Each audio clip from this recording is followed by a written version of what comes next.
with a nice big W. Much better taste than you just had. Much better. I always loved it. My favorite one of that kind of stuff. It never happened to you, Dave, is when someone goes, "Oh, God, this tastes like crap. Here, you try it."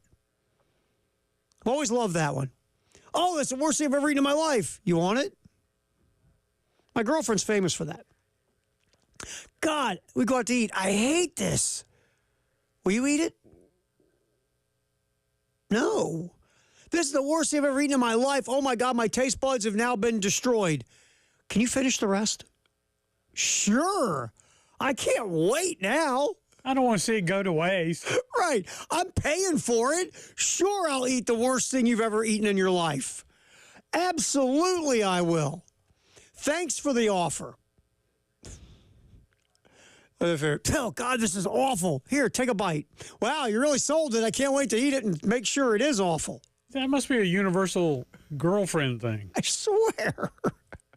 That was my favorite one. It's like, "Oh, my God, that tastes like bleep. Here, you try it." No, I don't want to now. And then if you say no, they get like, "Why not? Why not? Try it?" And I'll go, "No, why don't you want to? Because you just said it tasted like bleep. I don't want to eat it now. I don't like that taste." Goes down in her little book of things you've done wrong. And in 3 years, when you're in some kind of fight, disagreement, argument, and you remember that time 3 years ago when I told you that stuff tastes like bleep and you wouldn't eat it? What does that have to do with 3 years later? You know, it's in that folder in the back of their head they keep. It is. Yes, it is. They click on it and there you go. Remember that time you left the toilet seat up back in 2014? No, I don't. I do. I was half asleep and I sat there. I'll never forgive you. Well, it's 2025. All right, so last night, again, South Carolina, this thing got up by 9 at the end of the first quarter, double-digit lead at the half, went out 26-12, and then 25-15, outscoring Arkansas 51-27 in the second half. Just a beatdown, and you needed it. You had to do it. Get the taste out of your mouth. And South Carolina rolled Arkansas. The starting backcourt, Raven Johnson, Tahina Paopao, both struggled. They combined only 2 of 12 from the floor, 1 of 4 from 3, but combined for 7 assists and only 1 turnover. And that's the thing with Johnson and Paopao. Even if they're not scoring, they're still doing other things to help you win games. And then, of course, you bring in Malaysia Fawali and Tessa Johnson, who combined for 25. And in a game like this, you don't have to keep Johnson and Paopao. Neither one played over 20 minutes.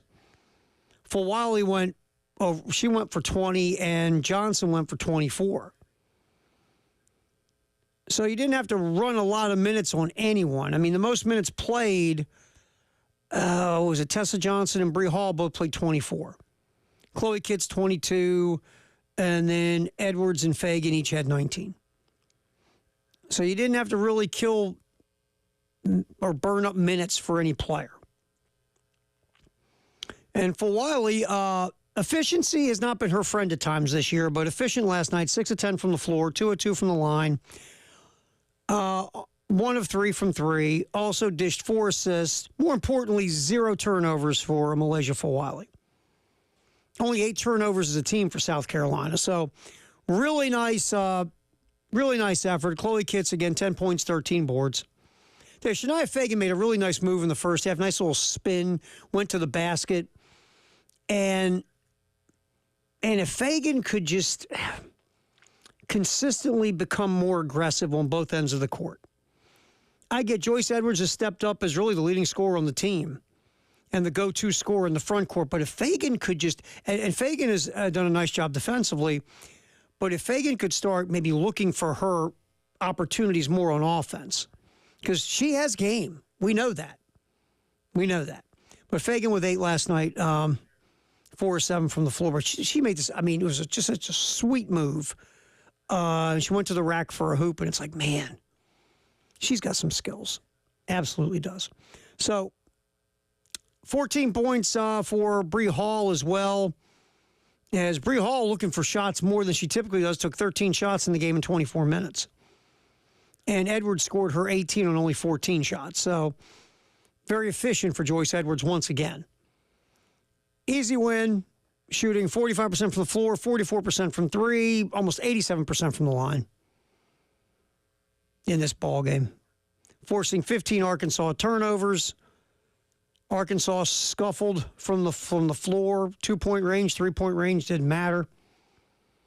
And South Carolina with the easy W, 95-55 for the Gamecocks. Again, tied for first in the SEC with Texas.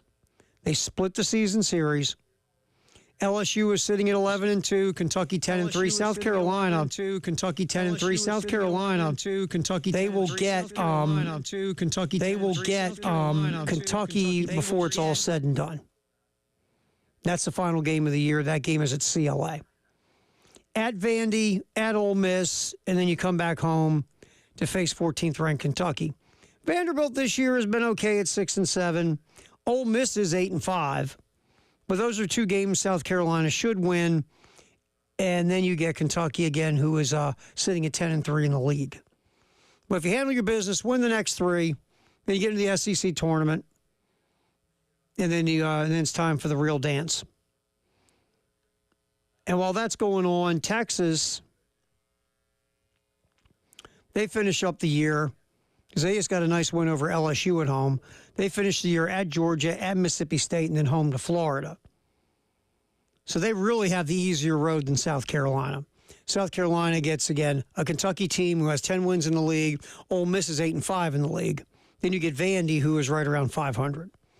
So Texas with the easier run than South Carolina in these final three games. But last night was good. You get the W. You get to play everybody. Nobody had to roll a ton of minutes. And you get that taste out of your mouth.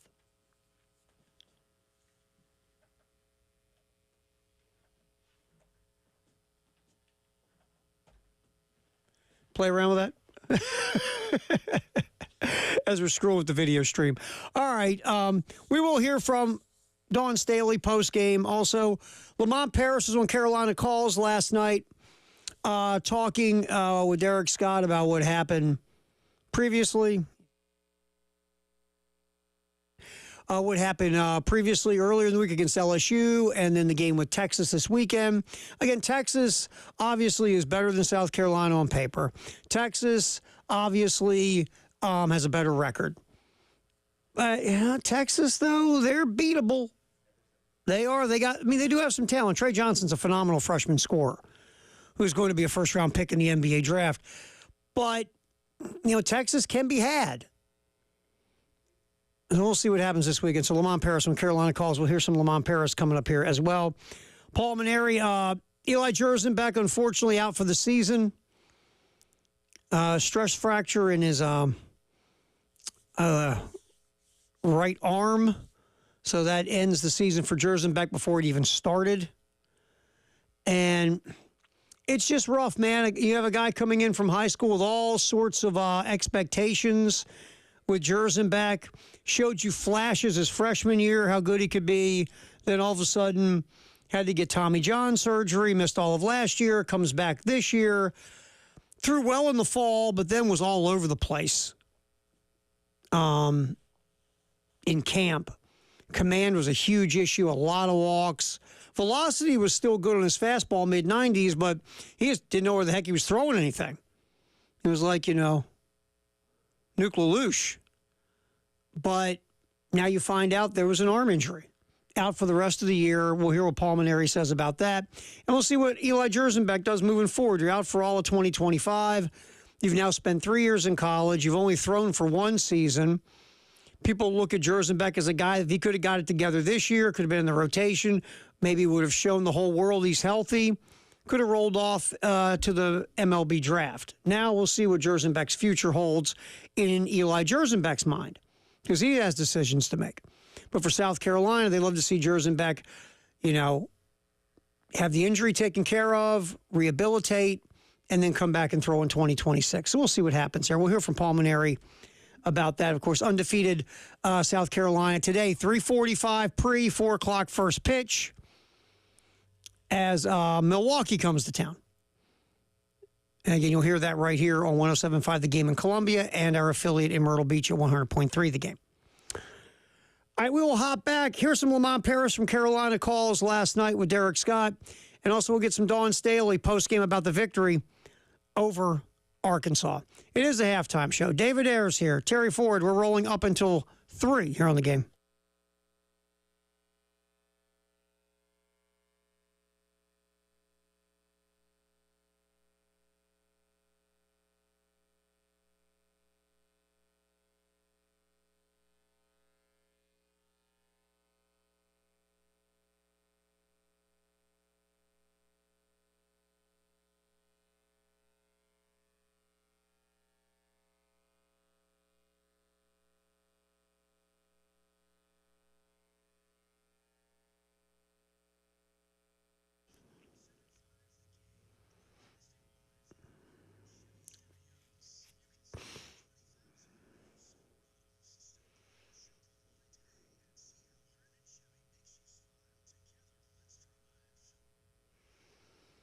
Now I'm sitting here looking at the nestshowroom.com, which is just, wow. You see all sorts of, I'm looking at this tub that's like so cool. And we always talk about when we go to the Nest, can we just do a show sitting in the tub? I'm sure folks would love that. But you can look at the things you can do for your bathroom, all the different appliances like Bosch appliances that they have at the Nest. You just let your fingers and thumbs do the tapping. There's the lighting and the fixtures and the plumbing. Again, it's the nestshowroom.com. You go there, you look around saying, ooh, those appliances might look good. Ooh, those fixtures are lighting. That might look good. I love that tub. You call 803-978-2025. Talk to an expert. There are experts for every department. You talk about your dreams and your vision, your goals and your budget. You come in, you set an appointment, and you make it all happen. 803-978-2025. They're in the Vista, 1331 Gadsden. It is the Nest. Give them a ring and get your house looking the way you'd like to have it.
Halftime show, Terry Ford, David Dare, as we are cooking this baby up until 3 o'clock here on the game. 345 baseball here on 107.5 The Game in Columbia, 100.3 The Game in Myrtle Beach. South Carolina taking on Milwaukee. And so far, Gamecocks undefeated this year. It's been a nice start for the Gamecocks, no doubt. No doubt. And, you know, it's, again, I get the competition. I do understand. I do. But what we're seeing is just, you know, a team that is, and look, they're not perfect. They had a little base running, you know, snafu. So it's not like they've been perfect, but we're seeing a team that's really not beating themselves, especially defensively. Only one error in 5 games. Pitchers, God forbid, are throwing strikes. The walk-to-strikeout ratio is insane. And, you know, for the most part on the bases, except, you know, again, it hasn't been perfect, but, you know, using the base paths as a weapon in a smart way. So we'll see what goes on today as they start a 3-game set against Milwaukee. Again, 3:45. Everything gets underway here in Columbia and our affiliate in Myrtle Beach. All right, Lamont Paris on Carolina Calls last night with Derek Scott. And look, Lamont's in a laid-back setting. You're sitting there, you're sitting around, chilling, talking hoop. You got a crowd there.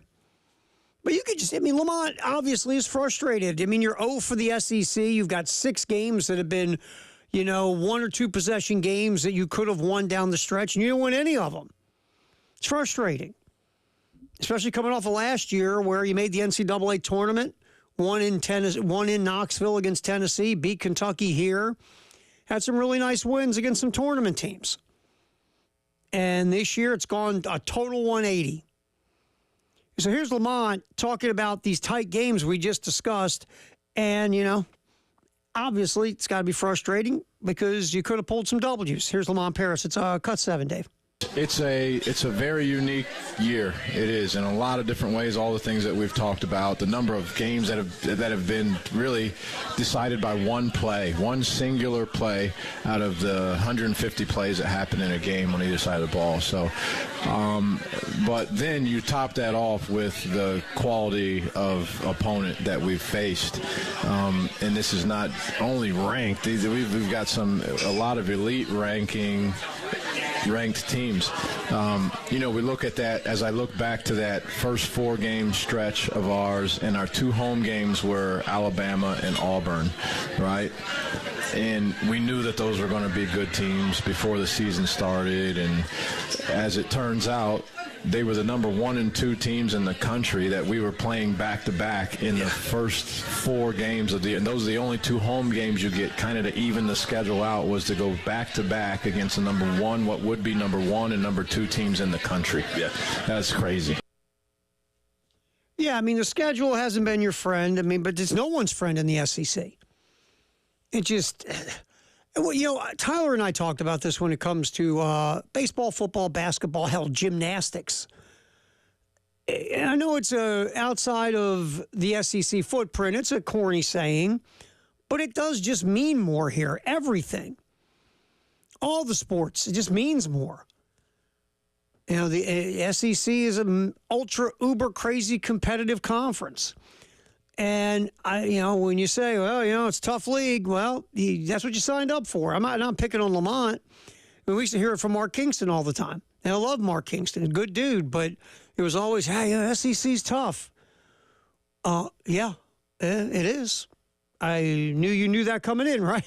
you knew it was kind of tough. It wasn't like this is, wow, I didn't know about all these good teams and all this money they spend and the resources. If I'd have known this, I don't know if I'd have taken the gig. It's the reality. Everybody has a tough schedule. Everybody has a tough slate. Everybody deals with, really good teams. I understand, but that's why you have to rise to meet the challenge. Last year, South Carolina and Lamont Paris and the players, to their credit, they rose to the challenge. This year, they're just not. This is not happening. And part of that is just, again, a team that we've had this conversation. You know, coming into the year, and we brought it up on these airwaves, not just this show. Everybody pretty much talked about how you're replacing Talon Cooper. No offense to B.J. Mack. God love him. Or Michi Johnson. God love him. But the top question that we all had was, how are you replacing Talon Cooper? You saw the difference last year compared to the year before when you had a true pass-first, run the offense, be a quarterback on the floor point guard. You saw the difference it made.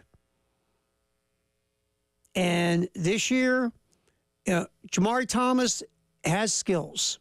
No one's saying that Thomas doesn't. But he's not a true pass-first, quarterback the offense, be the floor leader, floor general point guard. That's not his game. It's just not.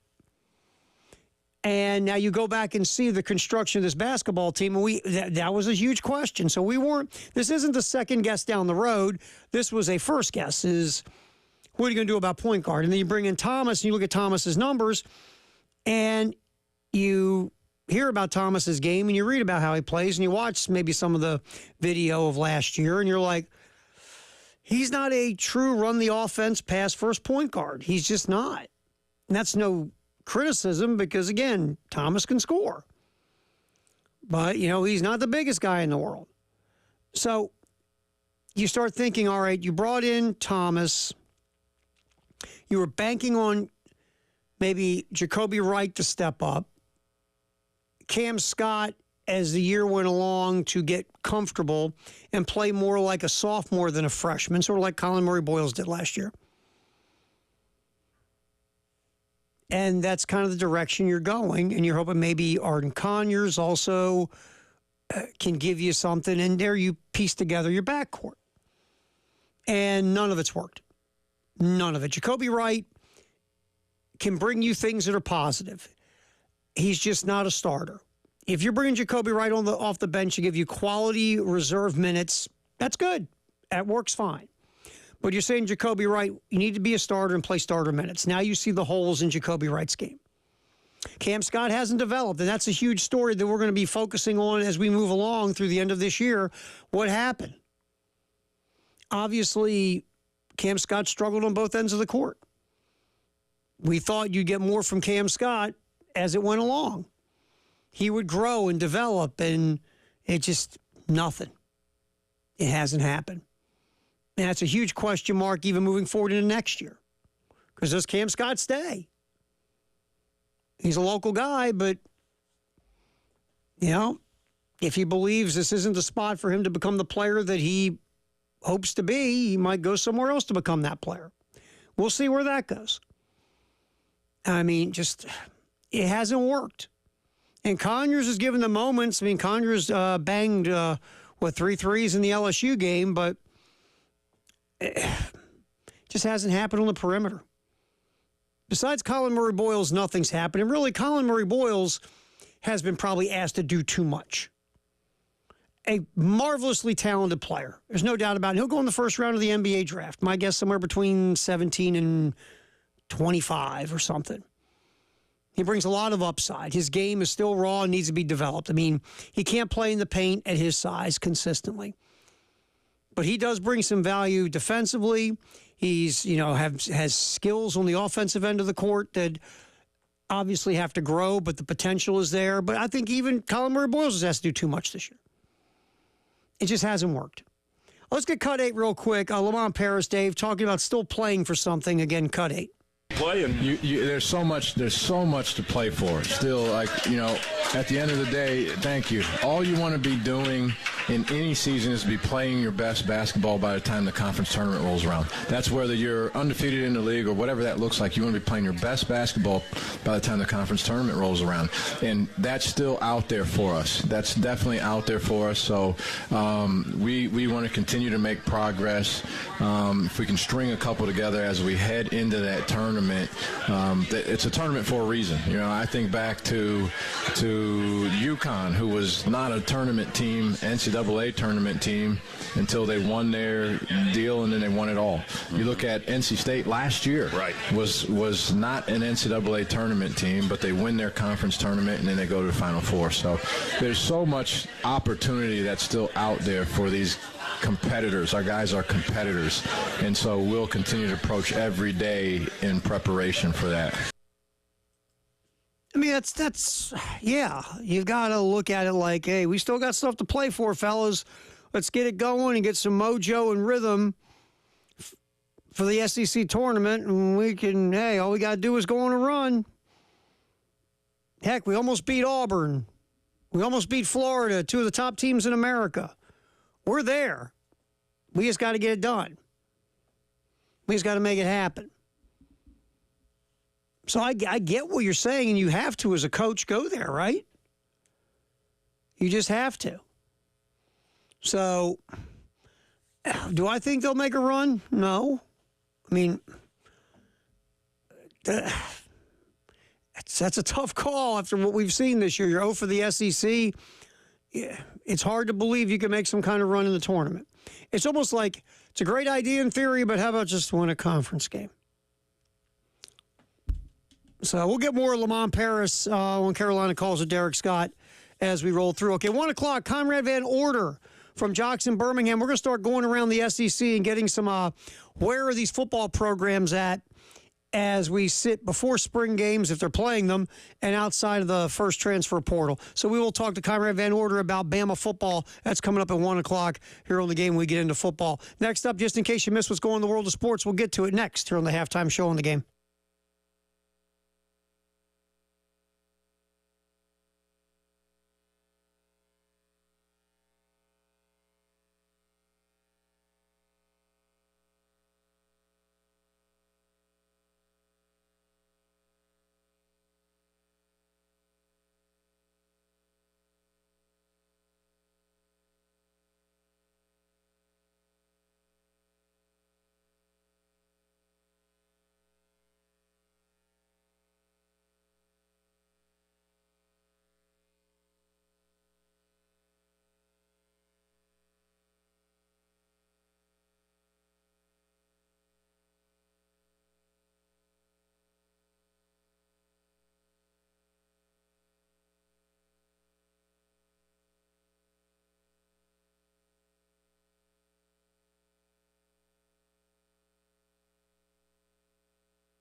The drop, McDavid went forward and nearly got a shot on.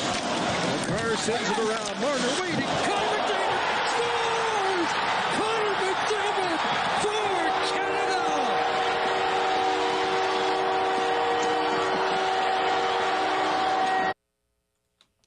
Yeah, last night, Four Nations title goes to Canada in overtime, in case you missed it. But I'm going to tell you, man, I'm watching it, right? Because, I'm a hockey. We don't talk a ton of hockey here, obviously. And I do. I love hockey, especially like Stanley Cup playoffs. I am a huge Stanley Cup playoffs dork. So, U.S. and Canada, I'm in. Now, I couldn't watch it until the beginning of the third period because I had actual life things I had to do. So I get in there right at the beginning of the third period. It's 2-2. Watch the third period, watch overtime. And first of all, I got to give Jordan Binnington, the Canadian goalie, credit because he made some phenomenal saves, especially in overtime, on Austin Matthews and also on Brady Tkachuk. Really, the U.S. should have won. One of those shots should have went in. But when you got a goalie standing on his head making saves, especially the ironic part is the U.S. had the advantage between the pipes. Their goaltending was better than Canada's, but Binnington, he rose to the challenge. You got to give a guy props. So when it's 2-2, the U.S. has squandered a couple of opportunities in overtime. Canada has the puck. You see the ice right in front of the goal open up. You see a red sweater go in there, a red jersey. Canadian player goes into the slot. There's open ice. There's a direct shot to be had at the goal. I see the number on the Canadian, it's 97, and I went, oh, God. It's McDavid. Pass goes into Connor McDavid. And he fires it home. Game over. And I'm not gonna lie. I went like this when the goal goes in and the Canadians are all dogpiling on each other. I go like this. Then it hit me. I'm like, well, wait a minute, Tara. It's an exhibition. It doesn't even matter. It's not even. It's just an exhibition. It's like an all-star game tournament. But again, you get that patriotism thing going. You're rooting for the U.S. You watch this game. It's tight.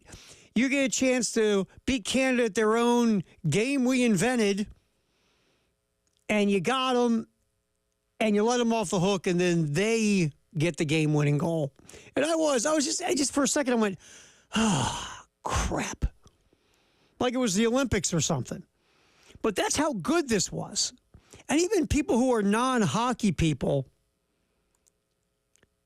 got into this, just casual sports fans. And that shows you that the NHL did something right, to their credit.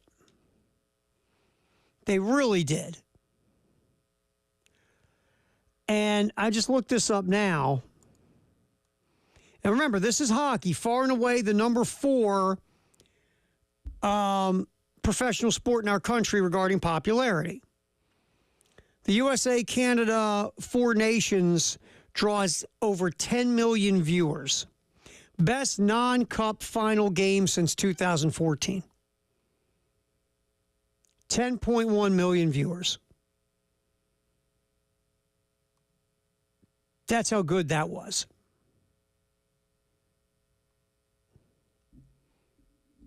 In Canada, the game averaged almost 5 million viewers on the network and reached 9.35 million Canadian viewers. So in the U.S., it popped over 10 million, in Canada over 9 million. You would think Canada would get even more. Even though their country isn't as populated as ours, still, they love puck, right?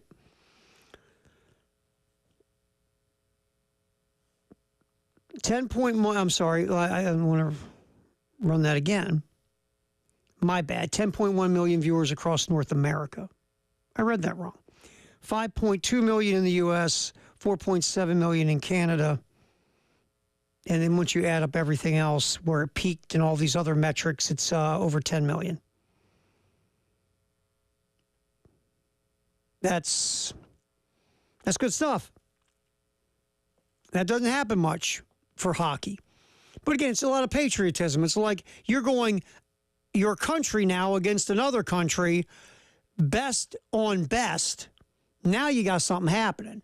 And you get the casual sports fan to flip it on. Then you had a very tight, tense, intense, close hockey game. And it was just very cool. And it was fun. And, hockey doesn't get a lot of love. It doesn't. I get why. But that was doing the All-Star break right. And I say this all the time.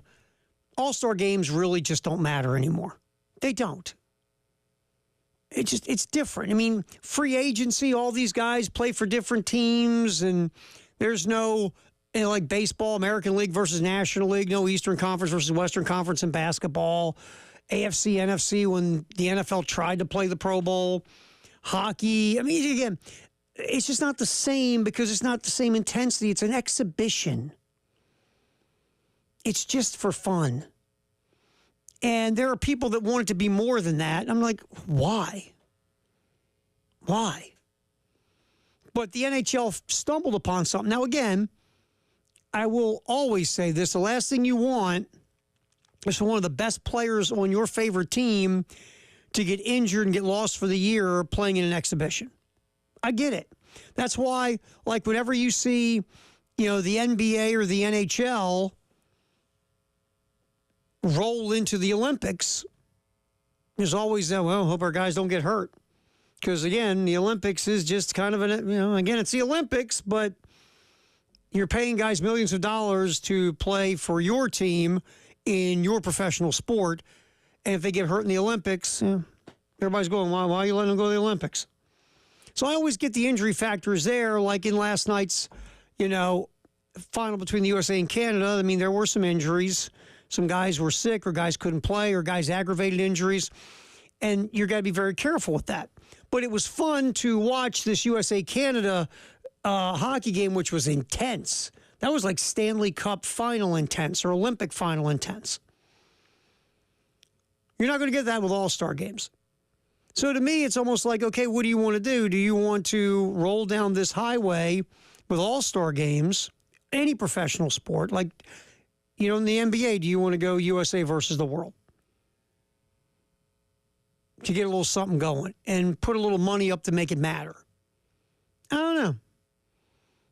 You got to go one way or the other. You got to just understand that all-star games don't matter anymore, and they're not going to matter. Nothing you can do will make them matter. Or you do something like the NHL did.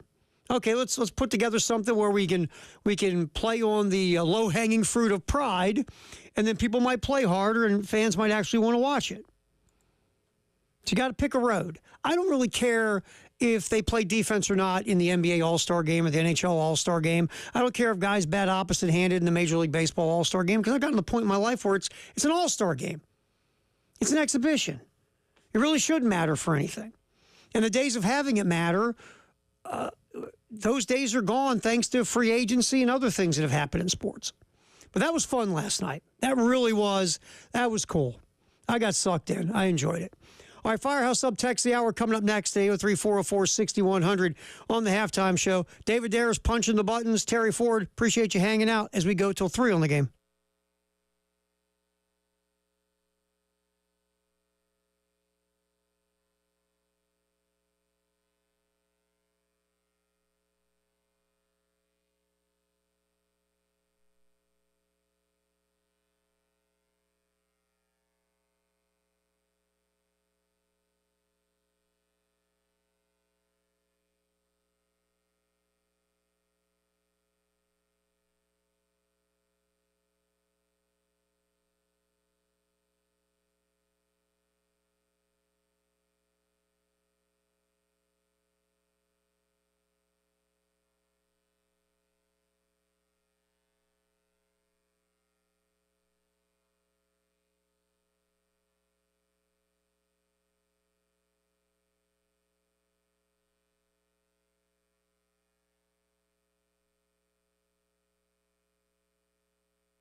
All right, time to check our Firehouse Sub text of the hour. 803-404-6100. We've talked about a ton of stuff. Got into last night's win for the women over Arkansas. Lamont Paris on Carolina calls. Enjoyed that Four Nations final last night. This is a great text. 803-404-6100. Regarding the hockey last night. It was cute to see Canada win something in the NHL because they can't win a Stanley Cup to save their lives. It's been a long time since a Canadian team has actually won the Stanley Cup. Early night, was it 91 Montreal Canadiens? I know the Canadiens are the last Canadian team to win the Cup. I believe it was early 90s Montreal Canadiens. I'm just going off the top of my head, which doesn't work as well as it used to. But it's been a minute or two since Canada has won the Stanley Cup, or a Canadian team has won the Stanley Cup, which is really funny because, again, they kind of invented the sport. But they've been close. I mean, Edmonton got to the final. Vancouver's gotten to the final. So they've had some opportunities to win this sucker. They just haven't been able to cash it in. I think Calgary's been to the final. But they just can't get over the hump and win the thing. So it has been a long time. And there's not that many Canadian teams compared to teams in the U.S. I mean, I get that, too, to be fair. But still, Canada can't win the Stanley Cup. So, good text. Nice little shot at the Canadians. 803-404-6100 is our Firehouse Sub text line. We hit that once an hour here on the game. You know, again, last night, the women, and we're going to grab a cut here real quick, Dave. Get ready. We're just going to freestyle here. The women get their win over Arkansas. Dawn Staley, post-game. Let's get cut 13 real quick, Dave. Talking about the team and getting their identity back, or how much identity they did get back, because that loss to Connecticut was like, wow. Haven't seen that in forever from a Dawn Staley coach team. So let's get cut 13. Did the team get back any identity? You know, I thought we were more like ourselves when it came to just the toughness piece of it, the extra efforts on the boards, the loose balls.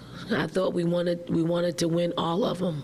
It wasn't any of them that we just allowed to just happen without some resistance. So I was happy about that. I was happy that Chloe played well. Chloe played like Chloe. Fagan did her job defensively. Joyce continues to play consistently. I thought Lay played really efficiently, sharing the basketball, making incredible passes and plays. Tessa saw the ball go in. Breezy saw the ball go in. And I was happy for Miriam. Obviously it's hard playing your former team.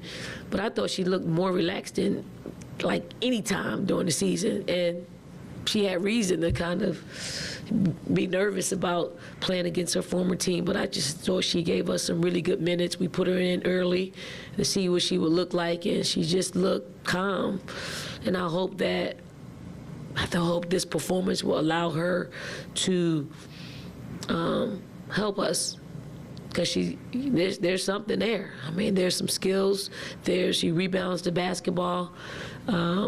It's just sometimes she probably wants to play perfectly and wants to do all the right things, and sometimes that gets in the way. But I'm hoping this is it, that she can end up helping us somewhere, down the line. Yeah, I mean, there's Dawn saying, this happened, it was good, that happened, and you just want to get whether it's men or women, guys, girls, you just want to get back to doing the things you did for so long that were so successful. And, this team lost to Texas. Texas is really good. You lost to UCLA. Obviously, it was the number one team in the country for a long time this year. Was undefeated for a good bit. Only has one loss now. So those losses, you go, okay, they were, I mean, you lost by double digits at UCLA, but it was early in the year. And that Texas loss, you hung around, but you didn't get, like, the doors blown off of you. You got the doors blown off of you, and the game wasn't in Storrs, Connecticut. It was right here across the street. So you want to get back to feeling the good feeling again. And beating a squad by 40, no matter how bad they are, that's the good feeling. But now you got to move forward and say, okay, what are the issues in the 3 losses? Rebounding. Is it toughness? Is it diving on the floor for loose balls? Is it we got to tighten it up in the paint? Do we have to do better offensively in the paint on the other end of the court? These things that have gotten you in all 3 losses, you got to fix them, because if you don't, those are the things that are going to get you some point in the NCAA tournament. Probably once you get to the Elite 8, depending on your bracket. All right, football, and more football in the 1 o'clock hour, sponsored by Atlantic Windows and Doors. We'll talk to Conrad Van Order from Jocks in Birmingham, get an update on what's going on with Bama football since the end of the year. That's coming up next here on the Halftime Show. David Ayer, Terry Ford, we're going till 3 here on the game.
Halftime show.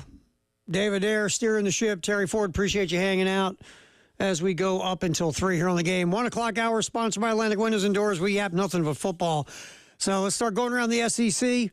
Check it out, see what's going on in the conference as we are out of the first transfer portal session right before the spring game, if you're still playing a spring game. And so we're going to kind of check around the conference, see what's going on. And of course, we'll start with our buddy Conrad Van Order, Jackson, Birmingham. Conrad, April 12th, the spring game's still going on. They're not going to stop it because of drones flying over and people trying to steal players and all sorts of CIA espionage, right? Everything's good?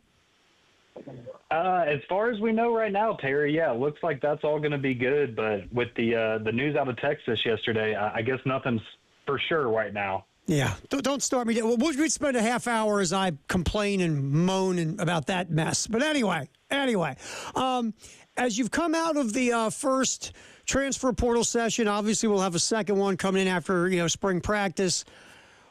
How is Alabama looking? Last year, everybody was running out of the portal. Caleb DeBoer was new. All this other craziness was going on with Nick retiring.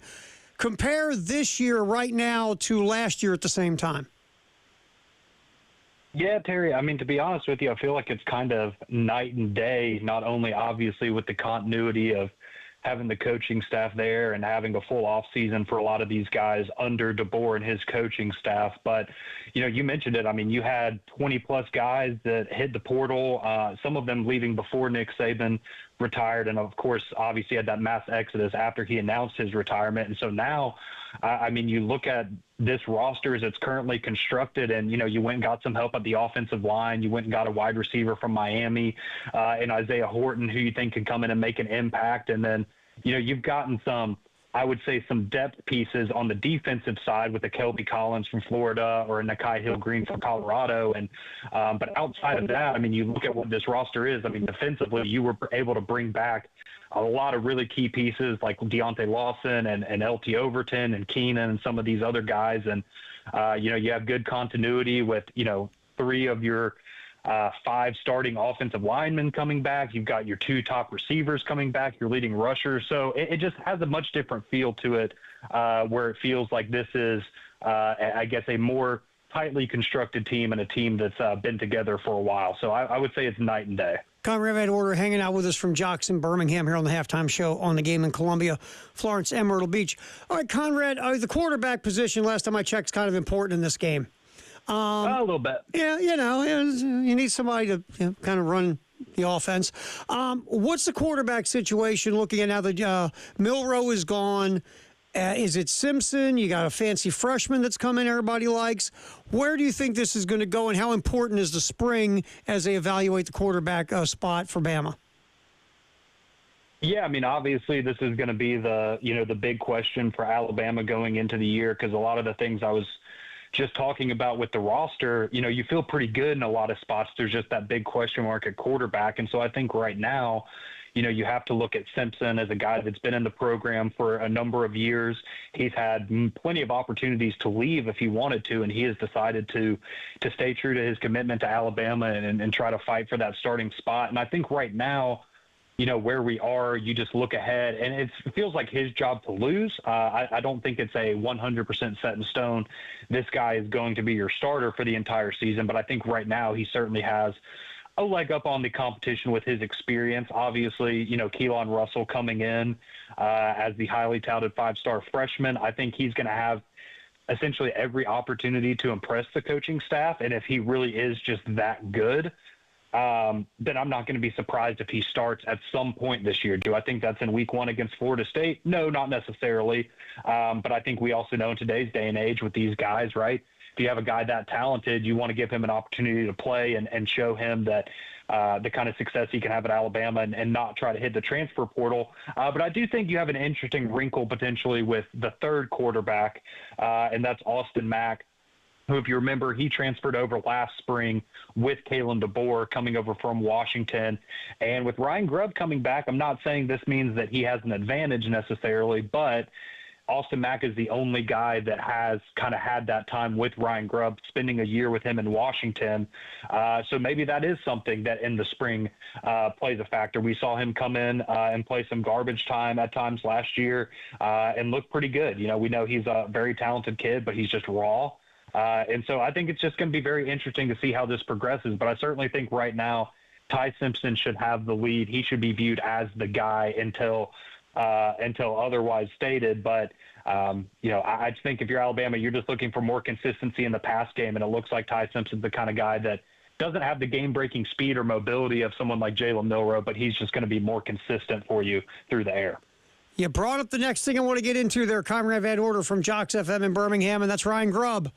1 year in the NFL, which I was a little surprised he was let go after 1 year. But anyway, Ryan Grubb is now back with Kalen DeBoer as the offensive coordinator. The thoughts from the Bama world about Ryan Grubb showing up. The offense was inconsistent last year. Is there a lot of hope that, you got the guy back, Kalen DeBoer's right-hand man on offense. Now this thing's going to start cooking. Is that the feeling?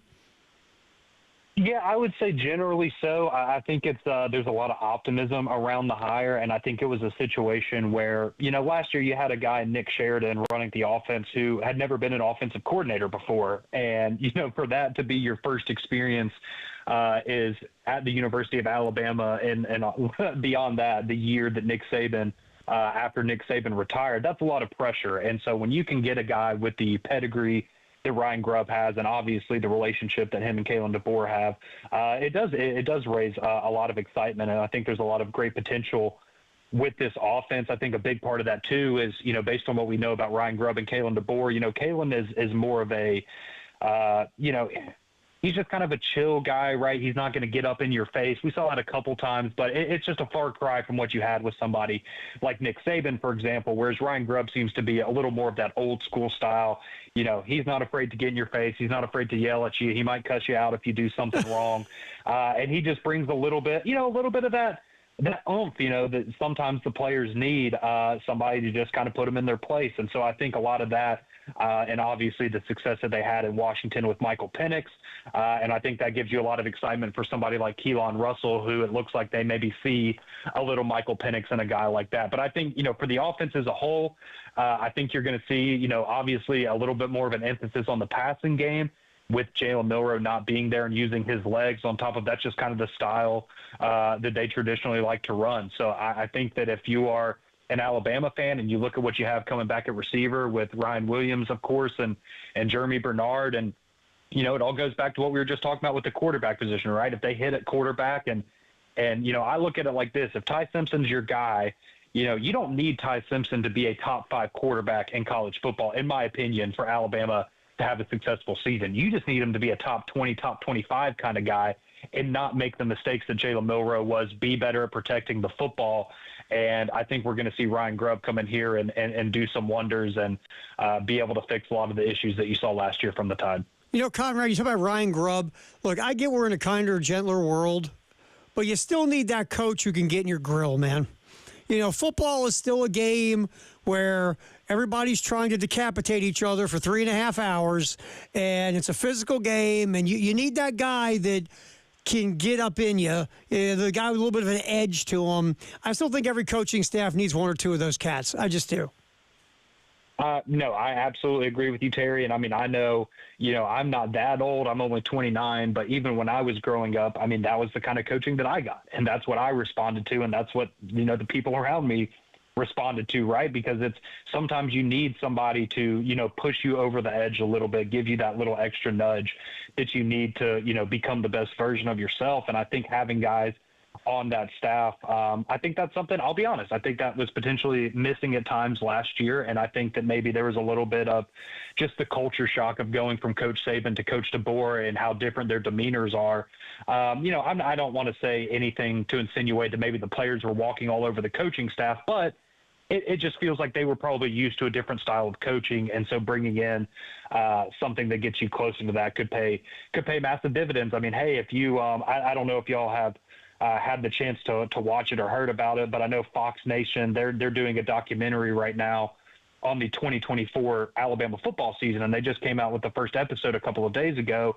And as I was watching it, you saw a clip of Kalen DeBoer in the locker room before the Georgia game, and he said a curse word, and that's not something that he's known for. And you saw the way that the players reacted to that, of like oh crap, okay, maybe this guy actually means business right now. And you could tell it was just that moment of, all right, we needed that. We needed to see that side of you a little bit and know that you're one of us, essentially. And so I think having a guy like Ryan Grubb to help push that even further could do wonders. Conrad Van Order hanging out with us from Jackson, Birmingham, as we're kind of get a little taste of what's going on with the Alabama Crimson Tide as we all start to roll into spring practice here real soon. Halftime show here on The Game. All right, so Kalen DeBoer, before last season started, and I was reading these articles, this coaching staff, it's so refreshing. They're out there doing push-ups with the players. Everybody's laughing. They have access to the media. Everybody's hanging at DeBoer's house, and they're, They had ice cream trucks at practice there. Exactly. I mean, and Nick, you got to eat glass and rocks. It was, oh, my God, this is so refreshing. But then, of course, the season did not go anywhere near like a Nick Saban season. A lot, especially the end, they're losing, and I get it. There was injuries, and there was opt-outs, and there was a lack of interest. Mm-hmm. But Michigan beats Alabama in that bowl game because Michigan seemed to at least half care. What's the feeling going into year two for Kalen DeBoer? Because the thought always outside looking into the Bama program, especially now when Nick Saban set the bar, you can't even see the bar, it's so high. Yeah. Is there a hot seat for Kalen DeBoer to get into the college football playoff in year two, or there's a lot of trouble? Or is it just us perceiving what we think is going on at Alabama? Yeah, I think that's a great question, Terry. I think, going into the season, I'm not going to say that he's on if we were to do a hot seat on a scale of 1 to 10, I would say he's maybe at a 2 or a 3 going into the season, just because, again, this is, his second year. I think you understand the circumstances, if you're Greg Byrne, of what happened last year in the transition. And to be honest, a lot of the guys that were stuck around had a lot of talent, but I don't know how many people looked at, somebody like Jalen Milroe and said, oh, yeah, that looks like the kind of quarterback that Kalen DeBoer has traditionally had success with, right? And so now this year you have more of your guys there. We've already heard him say this offseason just how different things feel around the program and around the locker room, because it feels like it's actually his team right now, right? Because if you remember, when Saban left and DeBoer came in, the first portal window had closed, so everybody was able to leave, but Alabama wasn't able to bring these guys in at the same time, and so they had to wait until the spring, and that kind of hamstrung them a little bit there. And so now, I think this is clearly Kalen DeBoer's team. This is his staff. Obviously, bringing Ryan Grubb back, I think, is a big part of that as well. But I will say this, though, Terry, if you are looking at the end of this season and Alabama is 9-4 again, whether that's 8-4 with a bowl win or 9-3 with a bowl loss, if you're on the outside looking in at the college football playoff again this year, I think that hot seat is going to absolutely be cranked up for 2026, and that is going to be a make or break year, because I know we didn't expect or know when Saban would retire, but when we were talking about playoff expansion to 12 teams, 14, 16, whatever it was going to be, that was one of the jokes, kind of, right? Was, well, Alabama, Georgia, Ohio State, those types of programs are never going to miss the playoff, right? What are the odds you're not going to be one of the 12 best? Okay, you may not have been one of the 4 best, but you're always going to be one of the 12. And so even though this year, you were that last team out, you cannot lose the kinds of games that he lost. You had some great moments like the Georgia win, the LSU win, but when you go and have the performance you do against Oklahoma or even against Michigan in a bowl game that, is essentially meaningless, but when you lose that game, when you win that game, it doesn't mean anything. If you lose that game like they did to Michigan, it means everything, right? And so I think right now for Kalen DeBoer, he's just got to,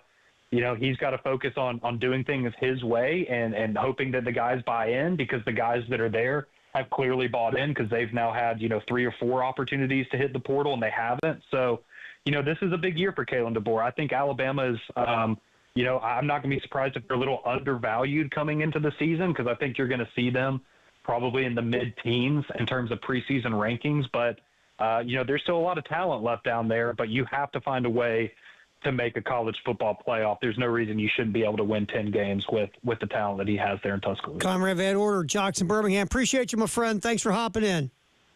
Absolutely, Terry. Anytime, man. All right. Halftime show, football, and more football here in the 1 o'clock hour on the Game.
We're just yapping a lot of football in the 1 o'clock hour. Sponsored by Atlantic Windows and Doors here on the game. Appreciate our buddy Conrad Van Order from Jackson, Birmingham, hopping on. Talking, let us know what's going on in Alabama. We're going to try to roll through the SEC, get as many folks who cover different programs on to just give us a heads up on what's happening as we get to spring practice. And with Alabama, it's a lot about the quarterback. What's going to happen? Jalen Milroe was different, man. I mean, did Milroe get better at throwing the ball the last couple of years? Yeah, I mean, real good deep ball thrower, but struggled in the intermediate areas to consistently throw it with any accuracy. Just did. But he could kill you with his legs. Milroe would take off, and he was a massive weapon. But there was inconsistencies in his throwing. And you saw that at times with Alabama where they would struggle on offense. There were games Bama would tear it up on offense and games where Alabama really had a tough go. Now you bring Ryan Grubbs back, who was Kalen DeBoer's longtime offensive coordinator in multiple stops. And we'll see what the Bama offense looks like this year. I mean, the offensive line last year wasn't as good as an Alabama offensive line typically is. Yeah. And I think it was interesting what Conrad said about, some edge. And bringing a guy that can get up in your grill like Grubbs can do. And, Nick was intense. Nick was an old school football coach. Every play mattered. Every detail mattered. Everything mattered. And Kalen DeBoer is a different animal, and Kalen DeBoer has been very successful. I mean, dude played for a national championship. His winning percentage as a football coach is insane. But last year, you expected transition. You went from the greatest coach in the history of college football, Nick Saban, to another coach. No matter who it is, it's going to be some, you got to get used to each other. DeBoer's got to get used to Bama. Bama's got to get used to DeBoer. That past season we just saw, mulligan's not the right word, but there's understanding. Look, year one, we're okay. Long as you don't go into crapper, finish 4-8, as long as, you have a winning season, you're successful. It might not be as successful as what we're used to, but we understand there's going to be a transition. So last year was your transition. I mean, look, Alabama was in the college football playoff. Those are players on that team that are used to at least being in the college football playoff. A lot of those guys were there the year before, and that loss to at overtime loss to Michigan. So you get to a bowl game, and Alabama's like, it's a bowl game. Who cares? I mean, there were times Nick's teams didn't really bring it in a bowl game that didn't matter. And last year it mattered so much less because you had a 12-team playoff and you weren't even in that. But at Alabama, remember a few years ago, Alabama was on the outside looking at the college football playoff, and they played one of the New Year's Bowl games against Kansas State. Was it the Sugar? I'm trying to remember. But everybody went, well, Alabama doesn't really care, and Kansas State's going to care. So Kansas State can win this game. I think Kansas State scored first, and then Alabama just kicked the snot out of them. I mean, whew. So at the end of the day, there were times when Alabama had nothing to play for, and they got up for games. It's just a different vibe. But when you lose that game to Michigan and you act like you don't want to be there because, look, these bowl games are really meaningless and the teams and rosters are different. We talk about this all the time. But when you go out there and it's like you're half asleep, half hungover, whatever, and a Michigan team that is nothing special last year, basically physically manhandled you. It's a tough road to go. Just is. And so Alabama now, and we always have that recency bias, and Alabama didn't look good in that bowl game. They gave them 4 losses overall in the season. Outside looking at the college football playoff, had that awful, hideous, embarrassing loss at Oklahoma to a Sooner team that was nothing special. If you're Kalen DeBoer, You got to get it together, man. If you don't make the college football playoff this year, like Conrad said, it's not. It's going to be the seat's going to be pretty warm in your office. You'll be running a lot of fans in your office because of the heat. But good stuff from our buddy Conrad Van Order from Jackson, Birmingham. The folks at Gamecock Central are doing a big breakdown. They got a chance to sit with Shane Beamer, do a lengthy interview with the coach, and they are putting up different posts about it. And one that was interesting was about GMs. Lamont Paris was asked about a GM for basketball last night as well on Carolina Calls. And Lamont was like, well, we got Kerry Rich who does a lot of GM stuff. He's just not called the GM, but he does a lot of GM duties. And Shane Beamer said this, and, Jeremiah Donati kind of like the same thing. Titles are titles. I think everybody's hiring GMs. Basically, it's a good way to give people more money by calling you a GM. But there is a difference, and Shane said this, and Jeremiah Donati said the same thing. A GM in college football or college athletics is totally different than a GM in the NFL. A GM in the NFL usually is running the draft, is dealing with the building the roster.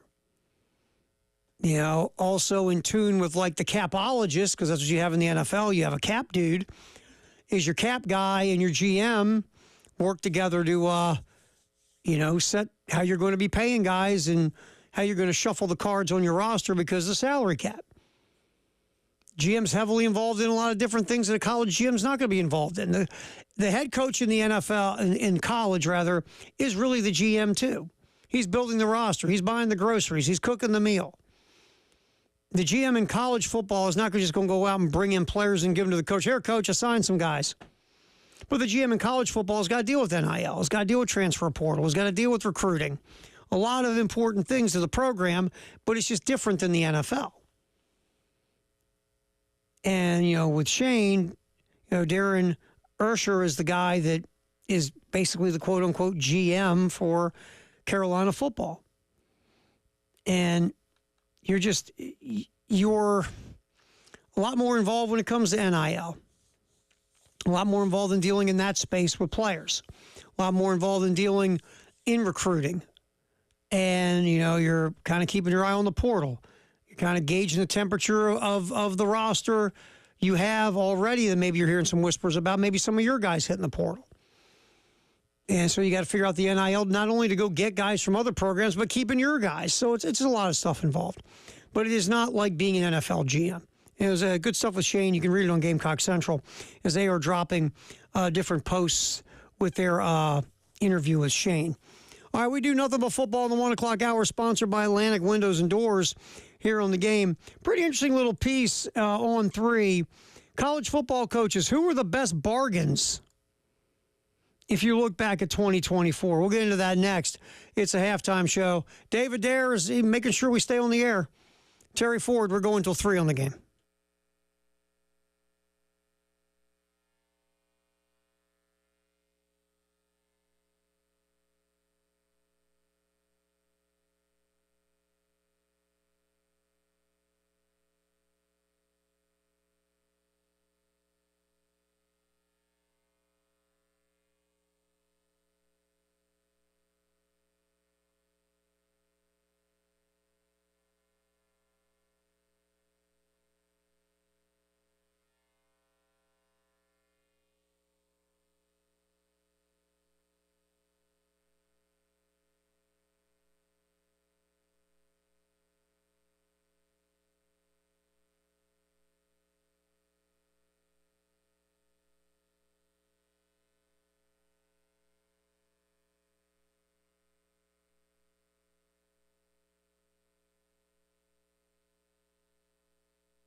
What we're talking about is a lot of football in the 1 o'clock hour, like always, sponsored by Atlantic Windows and Doors.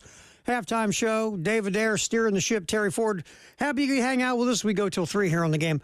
Now it's time to do David Adair's favorite thing. Give away tickets. Dave loves to give away tickets. According to Josh, our ticket goddess, we have we're going to do 3 pair of tickets, Dave. Callers number 4, 5, and 6 will get a pair of tickets for Sunday's game against Milwaukee.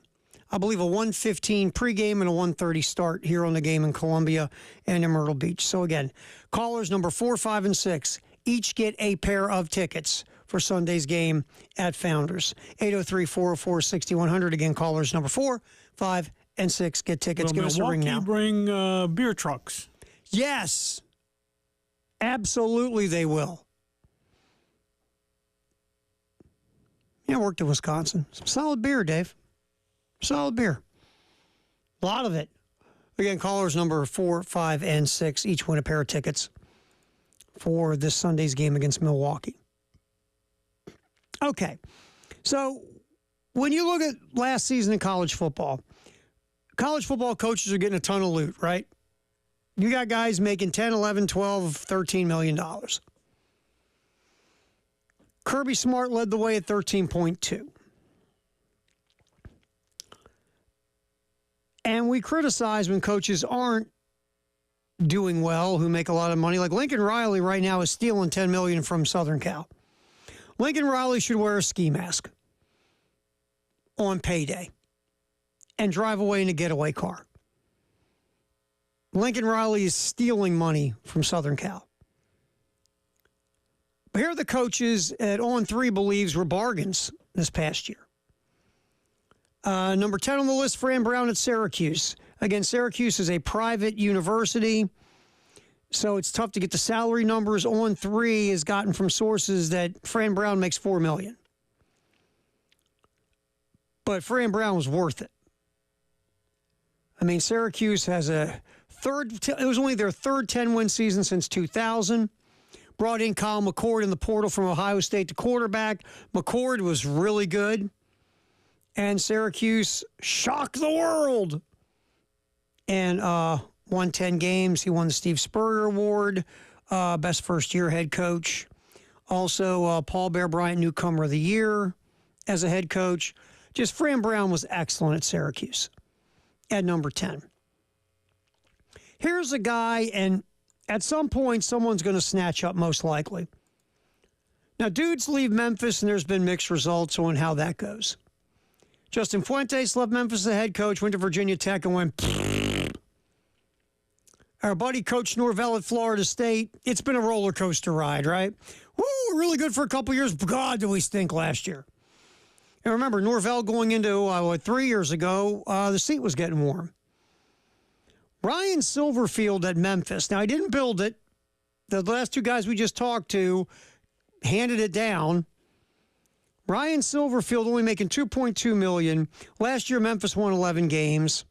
Was kind of in the mix in the group of 5 for a bit to possibly get to the college football playoff before they got, some losses. Won their 3rd straight bowl game at Memphis, did they last year?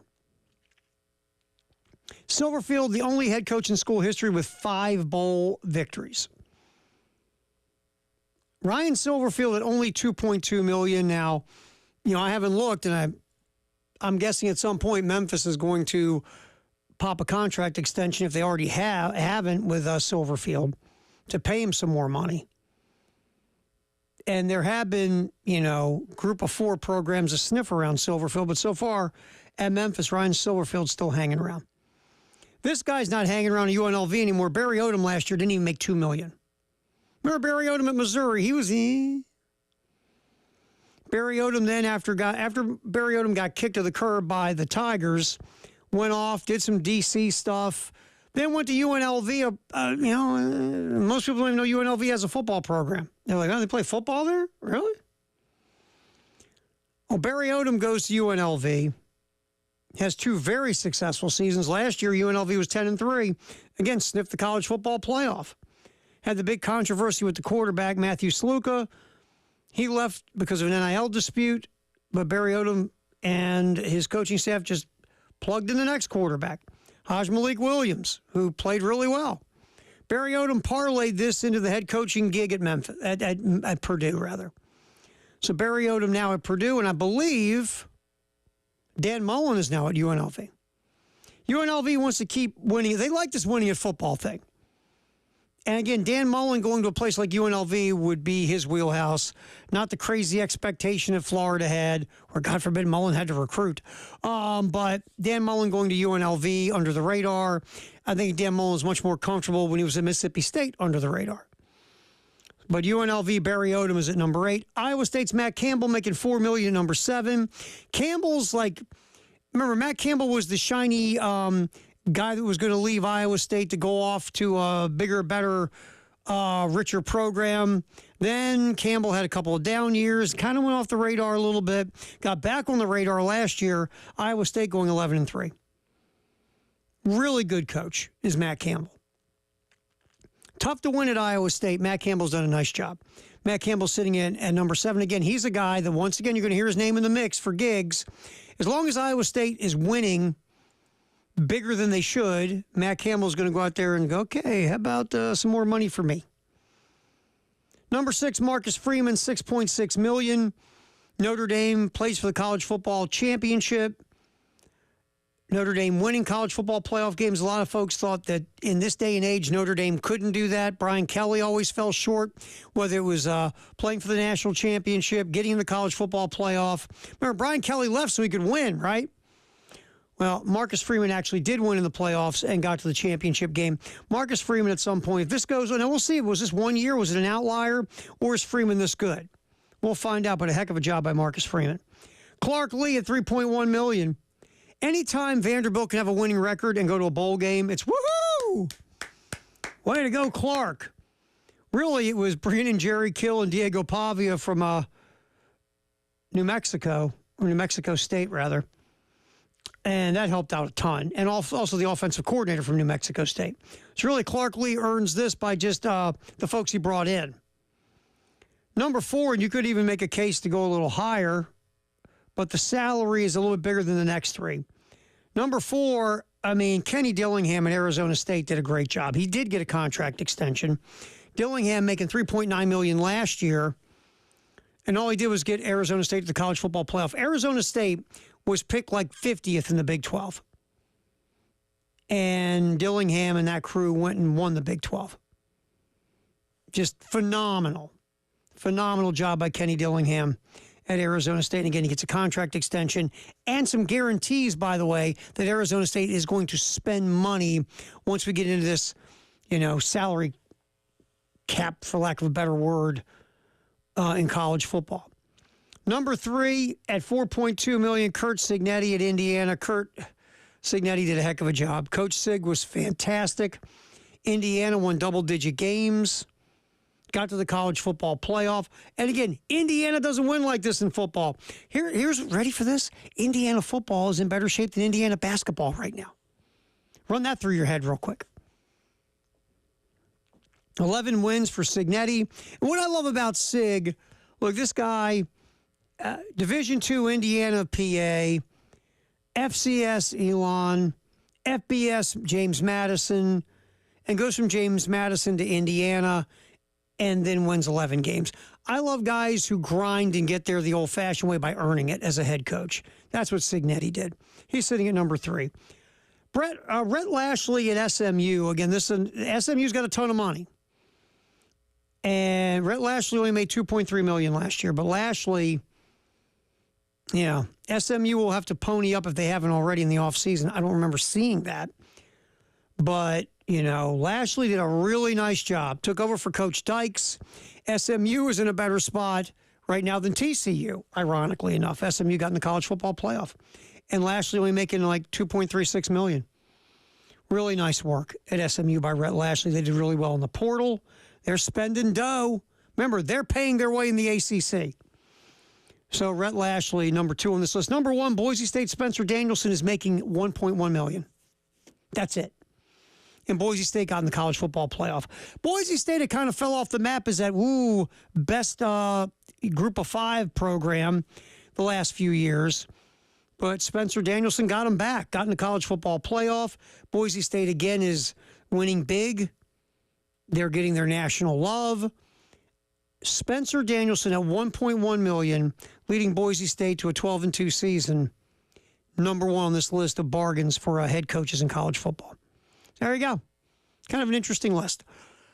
You get all those taken care of, Dave? We got tickets given away, man? Well, one person asked me what did they win, and for some reason I told them women's basketball, but it's baseball, right? Baseball. So if you're still listening. Sunday against Milwaukee. And we always say, please have an active email account because we email these tickets. They're electronic tickets, so please have an active email account, either you or someone else, when you call in to win. All right, Firehouse Sub, text the hour, 803-404-6100. Coming up next, we talk nothing but football in the 1 o'clock hour. Here, sponsored by Atlantic Windows and Doors on the halftime show on the Game.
Time to get our Firehouse sub text of the hour on the halftime show. Terry Ford.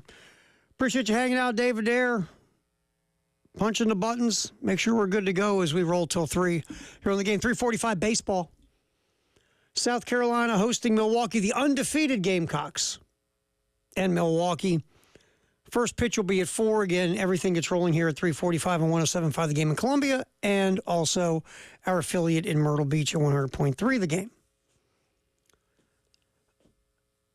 Our Palmetto Citizens Credit Union Grand Slam giveaway kicking back into gear. Go to 1075thegame.com. Look for the contest on the little flippy thingy. Once you see it, click, fill out your quick form, hit submit.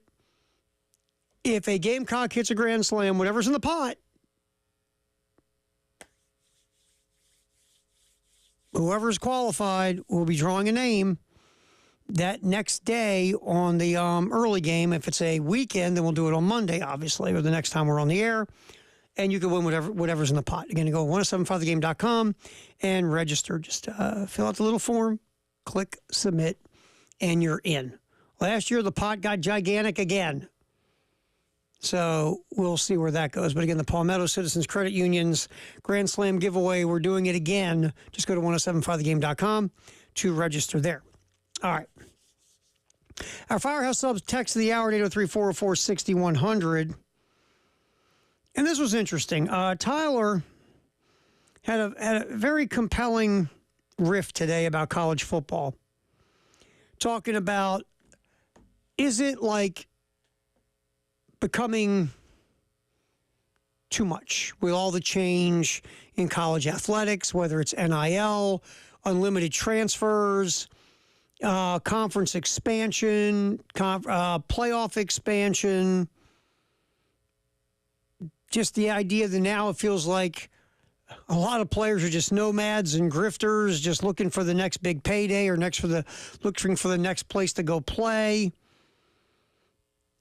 Coaches taking off for bigger contracts and whatever the case. Is there too much change? Has it become just too much for you? Because college football was deeply rooted in being the same all the time. Then we had a BCS championship game where there were 2 teams. Then we expanded to 4. Now we're at 12. It's going to end up at 16 at some point. All of a sudden, because, the NCAA was breaking antitrust laws for decades, the Supreme Court slapped them real hard on the wrist and said everything you're doing is illegal. The NCAA does what the NCAA pretty much does, which is nothing or nothing smart. All heck breaks loose. And again, I love the analogy. Someone calls college athletics today the Wild Wild West, and a guy wrote, no, it's not the Wild Wild West. Wild Wild West had sheriffs. So now the sport is just crazy. It's anarchy. It's like the purge. And is it too much for you? Because for years, one thing we knew is college football wasn't changing. It was the same.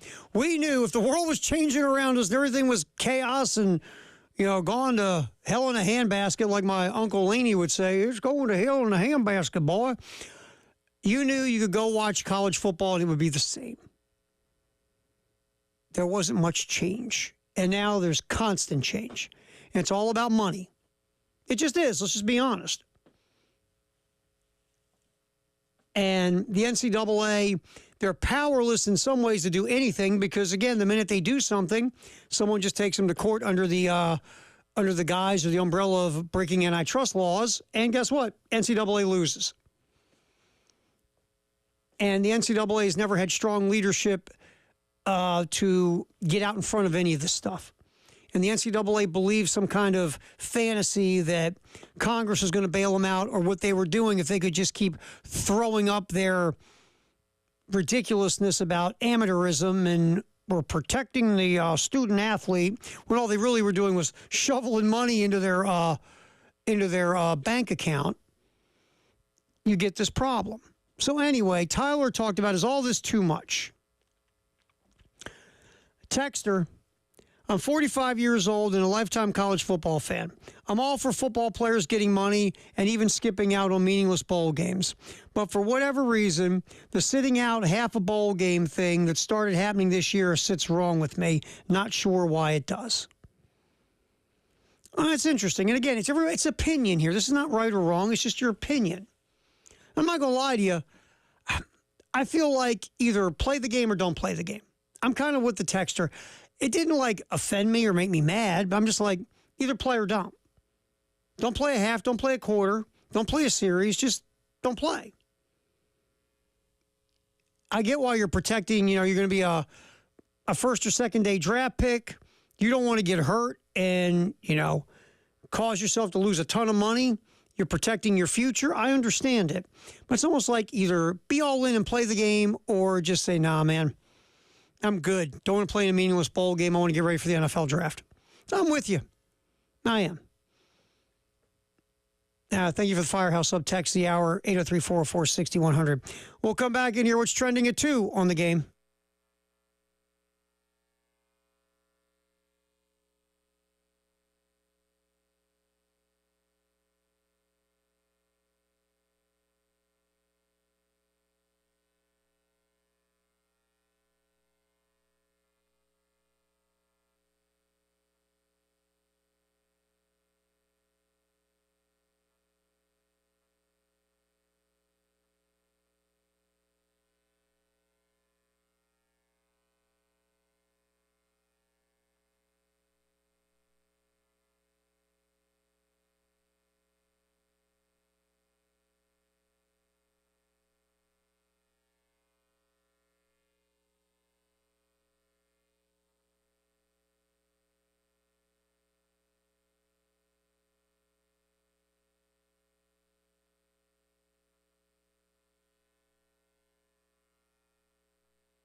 All right, time to get rolling. What's trending at 2 here on the halftime show in the game with David Ayer and Terry Ford. Sponsored by Gamecock Traditions and Traditions Fine Jewelry. The over-under contest still going on. Gamecock Traditions at 107.5 The Game. You just go to our website, 1075thegame.com. Yeah, that's 1075thegame.com. Click on the contest. Pick the over-under for this week, and you can win a Gamecock Traditions gift card. This week, the strikeout total for the Gamecock pitching staff against Milwaukee, the over-under is 28.5. And they could go past that. Trust me. 28.5 is the strikeout total over-under for the pitching staff. I went over. If I was going to be on the contest, I'd go with the over. But you got to make up your choice. You go to, again, 1075thegame.com. You click on the contest. You pick either over 28.5 or under 28.5. If you do get it right, you'll be in the pot of the winners. And then out of the winners, the ultimate winner would be picked with a Gamecock Traditions gift card. All right, so nice win, 40-point win for the Gamecock women last night. Kind of bouncing back, like we talked about in the first riff of the show, getting that nasty taste out of your mouth. Like for me, that's like eating sauerkraut. I would gargle with liquid plumber to get that taste out of my mouth. That's what happened last night. South Carolina gargled a 40-point win over Arkansas. Dawn Staley post-game was, first of all, let's talk about, after the losses, South Carolina's average margin of victory is like 30-some points. Here is, I think, 39 going into the game. Here's Dawn talking about being so dominant after losses. Cut 12, Dave. I mean, we don't like to lose, obviously, and we don't like to lose the way we've lost the 3 games, and there's a certain focus to just get back to our habits, and hopefully we can continue that as we, as the regular season comes to a close, and we got some games in which we got to play well in order for us to win. Yeah, I mean, it's good to see a bounce back after you get beat, especially what happened Sunday at CLA against UConn. Then you come out and you step on Arkansas like a lit cigarette butt, and good. Now move forward, and you got one other game this year against a ranked team. You have Kentucky. That's at CLA. That'll be a nice W if you can pull that one. You're playing Vanderbilt and Ole Miss. Vandy's like 6-7 in the league. Ole Miss is 8-5 in the league. So, you got some games left with some teams that they don't stink. Let's put it that way. Arkansas was the last game against a really bad opponent. Really, for the rest of the regular season, in the SEC tournament, you're probably going to get a team that's in your opening game. But you're not going to get a whole lot of cupcakes left. And last night, a spanking by South Carolina on to Arkansas. Let's get another one here, Dave. Cut 16, Dawn Staley. The paint has been a thing this year consistently. Really, do you miss Cardoza? Yes. Back to the basket, traditional kind of center that Dawn has had in her time. You don't have that this year. You have folks in the front court that can score. I mean, Joyce Edwards leads your team in scoring, the freshman, but it's not that back to the basket, post kind of offensive game that Dawn's been used to. But South Carolina won in the paint last night, whether it was just being more physical, playing better defensively, rebounding the basketball, scoring inside. Much better paint production for South Carolina, and here's Dawn talking about it. I mean, that's the key. You win the paint. You put yourself in a position to increase your chances of winning. One is just making layups. That's one. Just make layups. Two is rebounding. I thought Chloe really spearheaded her effort to go in there and get some rebounds. I knew she was going to have a good game today. Like, I think Chloe's been just trying to play consistent for us, play the right way. Like, I put a lot of pressure on Chloe. I do. A lot of pressure, because I feel like she's the player that can make really great basketball decisions and plays. And when she doesn't do that for us, we're a different basketball team. So, when you explain it to her like that, I think it it clears her head so she can go out there and do the things that we need her to do in order for us to, have success out there on the court. Yeah, I mean, Chloe Kitts double-double last night. And look, again, Chloe Kitts is just a different player down low or in the paint in the front court than you've had with Aaliyah Boston or Camila Cardozo the last so many years.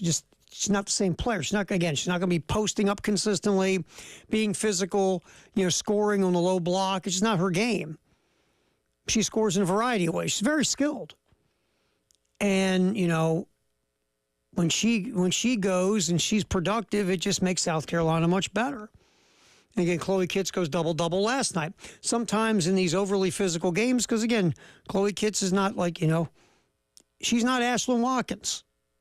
Totally different body type, totally different player. And I think South Carolina misses the edge that Watkins brings in the paint on both ends of the court.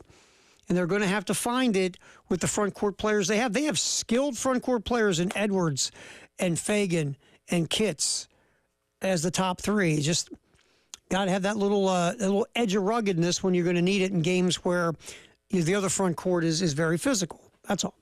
Of course, the women will get back at it on Sunday, and you can hear that on our sister station, 98.5 WOMG. All right, baseball. Paul Mainieri, again, today, 3:45 pregame, 4 o'clock first pitch, as South Carolina will take on Milwaukee. Eli Jersenbeck is out for the season. Let's get cut one, Dave, here from Paul Mainieri. Here's Coach explaining or talking about Jersenbeck being out for the year. Eli Jersenbeck is going to be out for the season. It's discovered that he has a stress fracture in his right elbow. So he's going to have surgery on March 7th to have a screw or 2 screws inserted into his right elbow. And he'll miss the season. Al, my elbow hurts just thinking about it. Having a screw put in his elbow. We'll see where it goes from there. Again, Jersenbeck didn't pitch all of last year because of Tommy John surgery. Showed flashes of being someone who could obviously throw weekend as a starter 2 seasons ago, now 2023, when Jersenbeck was a freshman. So it's tough because Jersenbeck has a ton of arm talent. A lot of people figured, be healthy this year, take the ball, show what you can do and what you can be, and you should be able to head off to the MLB draft. Obviously, that's not going to go that way. Because again, if I am a Major League Baseball team, even if I like what I saw of Jersenbeck his freshman year, this will be 2 straight years being hurt. Would I draft him later in the draft? Maybe. But this obviously hurts a Jersenbeck's draft stock because for 2 straight years, you can't be healthy. Here's Paul Mainieri kind of going into more of a deeper dive, explaining the Jersenbeck injury. Cut to, Dave. I don't know. I asked that specific question to Eli just a little while ago today, and he said, he doesn't know, but ever since last summer, whenever he was throwing bullpens or whatever, that after he would throw, his arm would be sore, and he just thought it was, I guess, natural muscular soreness. So it's just one of those things that's hard to say. I have a little bit of experience with previous pitchers in my career.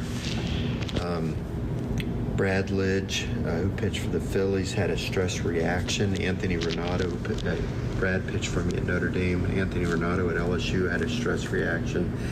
And most recently, I had a kid named Jake Latz, who had a stress fracture that had to have a screw put in.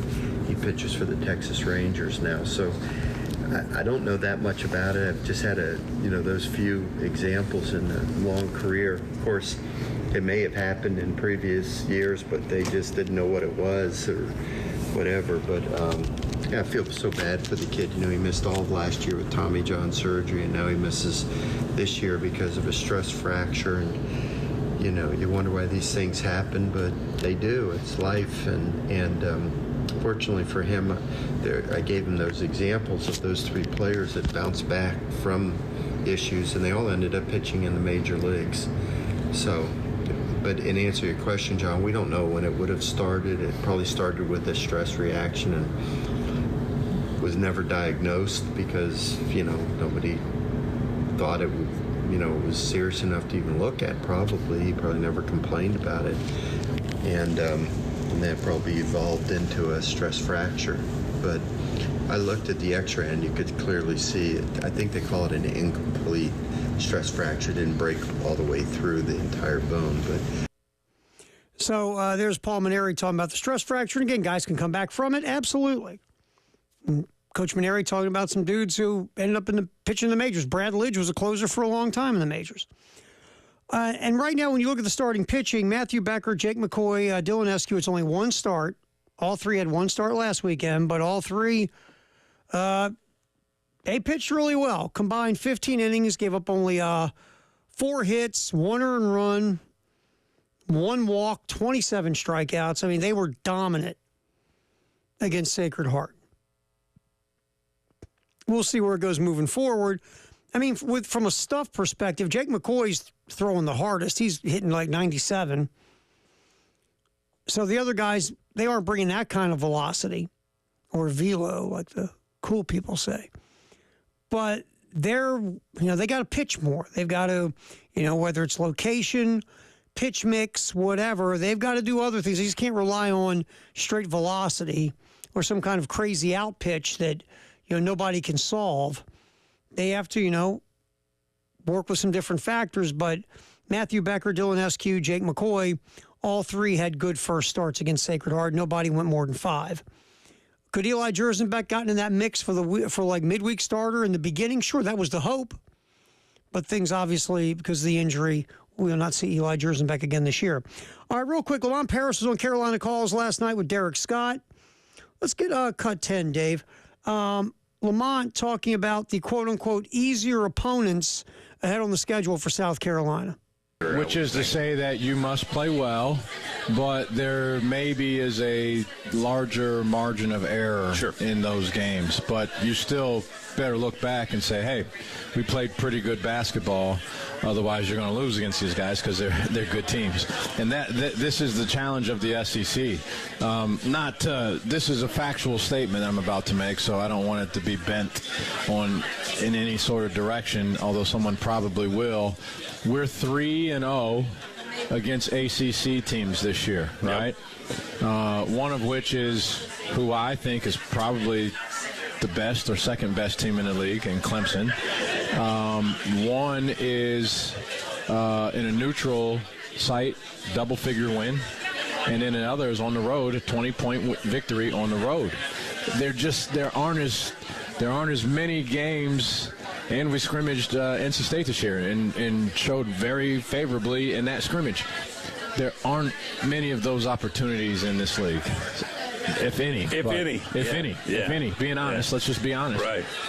And so, ranked versus unranked, certainly that there's another level of these teams that we've played that are in the top 5. But all our teams are good, really good. All right, so to the point of quote-unquote easier schedule down the stretch, you start off with Texas here at CLA on Saturday. You can hear it right here on 107.5 The Game in Columbia and our affiliate 100.3 The Game in Myrtle Beach. Texas right now 5-8 in the league.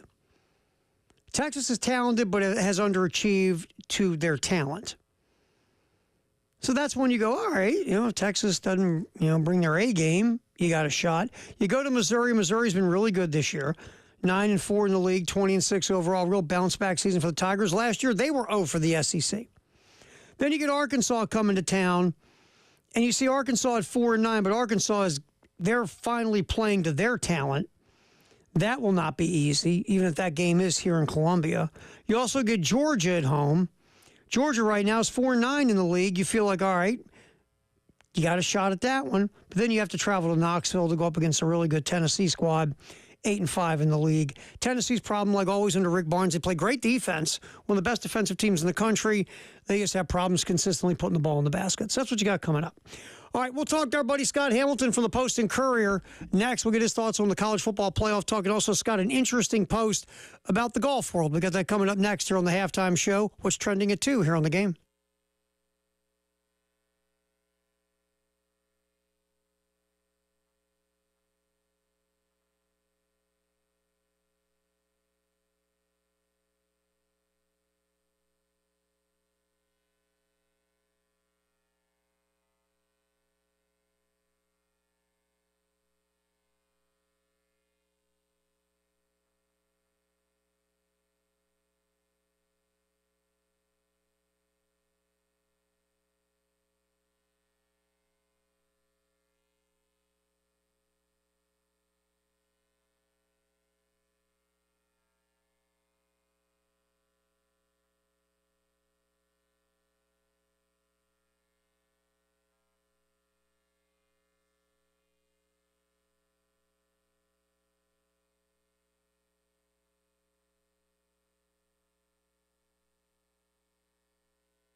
All right, what's trending at 2? Sponsored by Traditions Fine Jewelry and Gamecock Traditions. And right now, we're going to do one of David Adair's favorite things. We're going to give away a family 4-pack of tickets to the Milwaukee game on Sunday. Gamecocks hosting Milwaukee. 803-404-6100. Caller number 6 will get a family 4-pack. Again, please have an active email address or have someone else's active email address that you can use. Because these tickets are electronic, and we email them to you, and then you kind of just pop that up on your phone, hold it up, and they do the fancy QR code. All right, 803-404-6100. I said caller number 6, right, Dave? I can't remember that far back. Okay, caller number 6, 803-404-6100. Hi, this is the game. You're caller number 6. What's your name, friend? Johnny in Orangeburg. How you doing, bud? You feeling any better? I'm a gamer, man. I'm a gamer. I have 2 questions for you, though. Uh-huh. Okay, well, first of all, why caller number 6? I don't know. I just picked a number. Dave can't count past 6. Okay, all right, fair. And do you know anybody who does not have an email address in 2025? Scott Hamilton, sir, from the Post and Courier. You would be surprised. You would be surprised. Why do you, Scott? You know this. Whenever you put a rule in, why do you typically put a rule in? To be broken. Well, you have to because you've run into this situation so many times. You got to put a rule in, right? Well, it's not a rule. It's a legal stipulation, like Johnny Fever. Remember when they had the That's the right. Oh, man. It's our buddy Scott Hamilton, Post and Courier, hanging out with us. What's trending at 2? Sponsored by Gamecock Traditions and Traditions Fine Jewelry on the halftime show in the game. All right, man. All this talk of the college football playoff expanding, Big Ten and the SEC, basically you're saying, look, you're going to go by our rules or you can kick sand and we'll go do our own thing without you. Where are you at with all this? Do you go, man, I miss it when the media and the coaches voted. I miss 2 teams. I miss 4 teams. I'm not down with 16 or 14 or even 12. What's your thought process on where we're at with the college football playoff, bud? I miss the computers. Looking back, the BCS did a good job, Terry Ford. The BCS did a good job. We just needed to expand it. But, here's the thing, Terry. I was good with this year. I was 100% good for this year. Do I think the Gamecocks could have really made an impact if they got in the playoff? Absolutely. That team was smoking hot. But the only thing they needed to do was fix the seeding issue, which they said they're going to do after this year. I presume after this year. Might be as soon as this year, but I think it'll be after this year. They can't make any changes until the TV contract's up. But what they're wanting to do right now, they're bullying their way to marginalizing the rest of college football. And I love the SEC, man. I love the SEC. But what they're doing by demanding these automatic bids, it's almost counterintuitive because the SEC says it's the best. The Big Ten says it's the best. Well, if you're the best, why do you need X number of additional bids? It doesn't make sense to me. It's so transparent that it's all about just greed. Mm-hmm. And it makes me sad, Terry. Scott Hamilton hanging out with us, columnist from the Post and Courier here on the halftime show on the game. Dude, you hit it on the head. This is just about, we want to guarantee the spots so we can stuff money in our pocket because we've got all the juice, so we're going to use the juice. This goes to a bigger thing, Scott, and I think you and I have talked about it, the lack of anyone in control of any of this. Everybody's in for their own purposes. Like Greg Sankey, Greg Sankey has been paid a lot of money to care about just the SEC. If Greg Sankey walked into a meeting room with the SEC and said, "Hey, I'm doing everything I can to make sure college football is fair for everybody," the SEC is going to go, "You're fired." There's nobody who looks out for the greater good of the game. Everybody's looking out for their own wallet. Name me an organization, even inside or outside of sports, Terry, that does not have a figurehead with unilateral power. Name me one. Even U.S. Steel has a CEO. I mean, McDonald's has a CEO. There is no CEO of college football. So what you have now is this two-headed entity known as Greg Petiti or Tony Sankey. and here's the thing, man.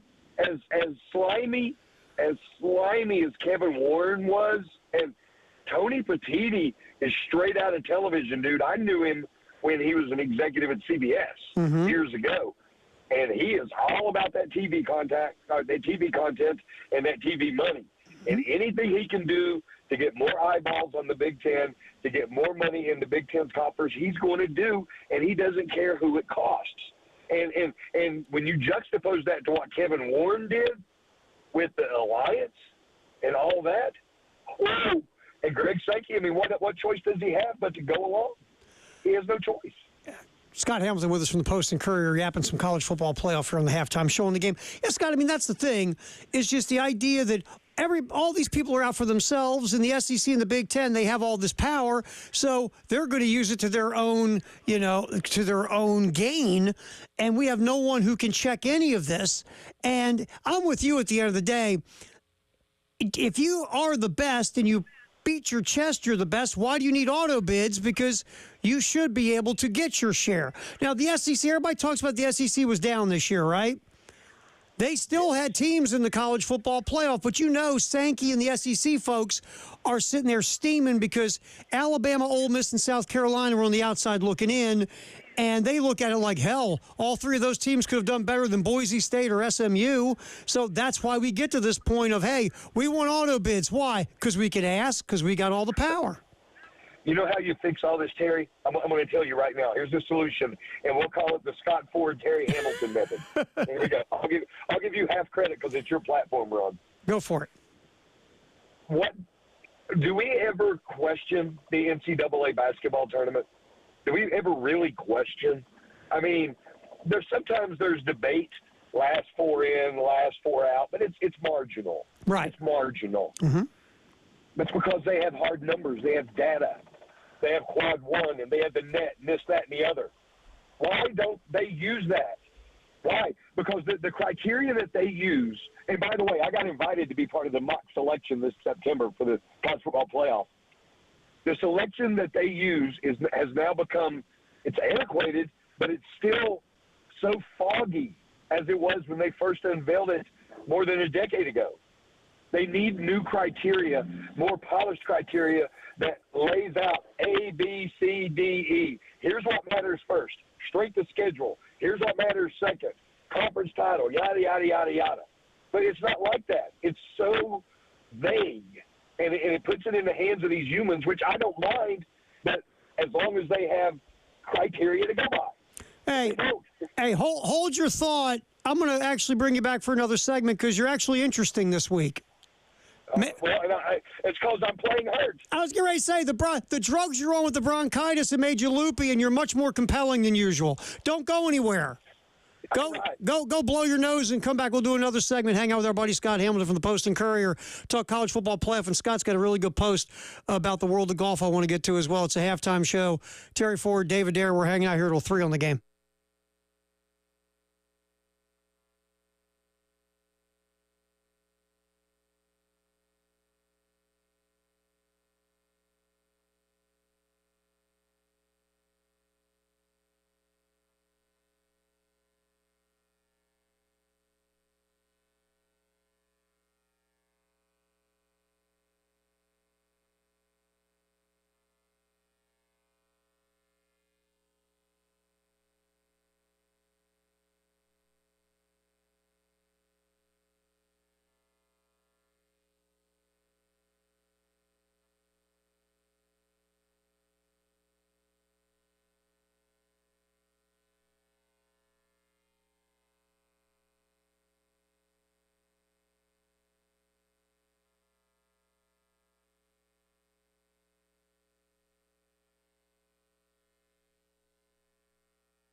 right, we're hanging out with our buddy Scott Hamilton for the Post and Courier. Get another segment in with him because, well, again, he's now. Have you had last rites yet, or are you starting to get better? Listen, man, I'm like Willis Reed. I'm coming out carrying this show on my back, and like you know, you're Wilt Chamberlain, and you see me come out of the locker room, and then you just shrink. You went from 7 feet to 5'4". I got this. Obviously delirious off of the drugs. Scott Hamilton, Post and Courier, hanging out with us as we're talking college football playoff. You know, the one thing I wanted to get to something you said a little while ago. Okay, I was actually paying attention to what you were saying for a change, and you said about the computers. Now, I think we all know, if we really were going to like do the Meet the Fockers truth serum, we all know that a stone cold emotionalist computer would be a more fair way to pick teams. We know that. But here's the thing. That's not as much fun. It doesn't cause as much talk. We can't argue with a computer. We can't yell at a computer. So we got this committee of people who all have their own prejudices and their own objectives and all that goes in. This 1 week, Scott, strength of schedule mattered. Next week, head-to-head mattered. And all of a sudden, it didn't matter anymore. And so when people are doing it every week, it stays in the news, it causes talk, and that's what the world of college football wants. They don't want a lifeless, emotionless computer to spit out logic, because logic's no fun, dude. Okay, two things. One, I suggested also that they have certain criteria they have to adhere to, these human beings, and they don't. And we also hear from talking heads like Ward Manuel, who has to speak for the group. Mm-hmm. I don't want to know what the group – we know what the group did. I want to know individually. Tell me, Jim Grove, former head coach at Wake Forest and Baylor, why you chose – Nebraska to be 12th on your rankings or whatever. Tell me what you liked about them or what you didn't like. And they don't. They let the one person do the speaking, and all we get is nonsense. Mm-hmm. That's all we get. And I get what you're saying because they want to keep it in the conversation. I do. I understand 100%. But it goes back to my NCAA men's basketball tournament, women's basketball tournament contention, that they get it right every year. Because they have the numbers. They do it once. We don't need these weekly reveals. College football doesn't need it. It doesn't need it. It's so manufactured for the greatest sport on earth. We don't need that. It's actually a laughing stock. It is. Because we're just waiting to hear what, and again, it won't be Ward Manuel next year, but whatever unlucky son of a gun gets that job, it'll be him just spouting nonsense about why they rank things the way they were. Well, I tell you, Scott, and we're talking to Scott Hamilton, columnist for the Post and Courier, I would love to see transparency. I know we'll never get this. I would love to see a committee cam. Have a cam. We can watch it, see what these people are saying, what they're debating, how they're voting, what they think. To your point, have a committee cam in that room. We then get the access to hear who's saying what and who's voting for what and all that stuff and who's got what agenda. Show us the ballots. We get the ballots every week for the AP Top 25. Mm-hmm. We get ballots every week. Why can't we have something where they have to explain their thinking? They just can't arbitrarily throw out teams. They just can't do it because they are tasked. One of the top rules, and they got this one right when they formed the playoff over a decade ago, was that it had to be new each week. Whatever happened last week, it's in the garbage. Let's re-rank them. And do they do that? Do they actually stick to that? I doubt it. I doubt it. I think it's almost lifetime achievement awards confined within a few weeks of the season. Scott Hamilton hanging out with us, columnist, Post and Courier. Last thing on this, and, either what you said with you get a criteria that you have to look at like they do for basketball, and you have a roadmap, or you get all the people together who can – I don't want to say analytic crowd, but get the analytic crowd in with some other folks from the basketball world, and you make a formula that you put in a computer. One way or the other, let's get a road, Scott. Let's get a road with criteria and guardrails on it to where this makes sense, and it's not just week to week, whatever you think, whatever agenda you have, whoever you're pushing, like you said, Lifetime Achievement Awards. Let's have this thing make some sense. It's not going to matter. I'm with you. But here's what's going to happen, Terry. And I'm not staying for a third segment because I'm deaf right now. I'm walking deaf right now. I mean, I'm almost out of my throat spray. I'm about, the one day that I can't give you 100%, as my normal 100%, you want me for extra. But what's going to happen is the conference championships. I mean, there's already talk of it. They're going to go away. You're going to have a conference champion, then one gets, a bye, two gets a home game, and then they're going to have a play-in, 3 and 4. Mm-hmm. So it's not going to matter. There's going to be like the NFL playoffs. You're going to have opportunities to play your way in. Teams are going to start sitting players. I mean, think about the coach at SMU, Rhett Lashley. What did he say? They would be better off if they had not played in the ACC championship. Yep. They made the playoff anyhow, but he said going into that game, that we would be better off not playing this week. Yep. We'd be better off not playing because we'd get in the playoff and we'd be rested. My God, that sums it all up right there. Yes, it does. All right, Scott Hamilton, Post and Courier. You put up an article about Live Golf and the PGA, and have at it, man. Talk about a little bit of your thought. You wrote about golf for many, many years. So give us a little, where is this world at with PGA and Live? Because it seems like it's just a bit of thing that has kind of knocked golf sideways. Give me your thoughts right now. I think that we just need to embrace it. It's here. It's not going away. They were at the White House, I believe it was on Tuesday. I spoke to some friends at the Golf Channel this morning who had to stake it out, basically. That agreement that they were supposed to have had over a year ago, almost 2 years ago, actually hasn't happened yet, but it's getting closer. Yeah, the money's dirty. It's sticking around, brother. It ain't going anywhere. That Saudi money's not going anywhere. But what it's done, it's actually increased or enhanced, rather, the product on the PGA Tour, because now we have the Signature Series, and there's only a handful of those, including the Heritage at Harbortown. That's one of the rare events that you have to play in. It's no cut, limited field. The best of the best are going to be there. I'm fine with it. That's the world we're living in, And I give the Live guys credit for the most part. Most of them admit it's for the money, that they can do less and make more, and I'm fine with that. I'm fine with it, dude. I will never keep anybody from making money. I just wish at some point somebody would just say, look, I'm doing it for the money. I hate where the money's coming from, that being Saudi Arabia and all their 9/11 connections and other baggage, but this is why I'm doing it. And I'd respect that. Harold Varner III, Gastonia, North Carolina native, God bless his heart, he never danced around it. First things out of his mouth, I'm doing it for the money. Mm-hmm. It's generational wealth. My family tree will be forever altered because of this money.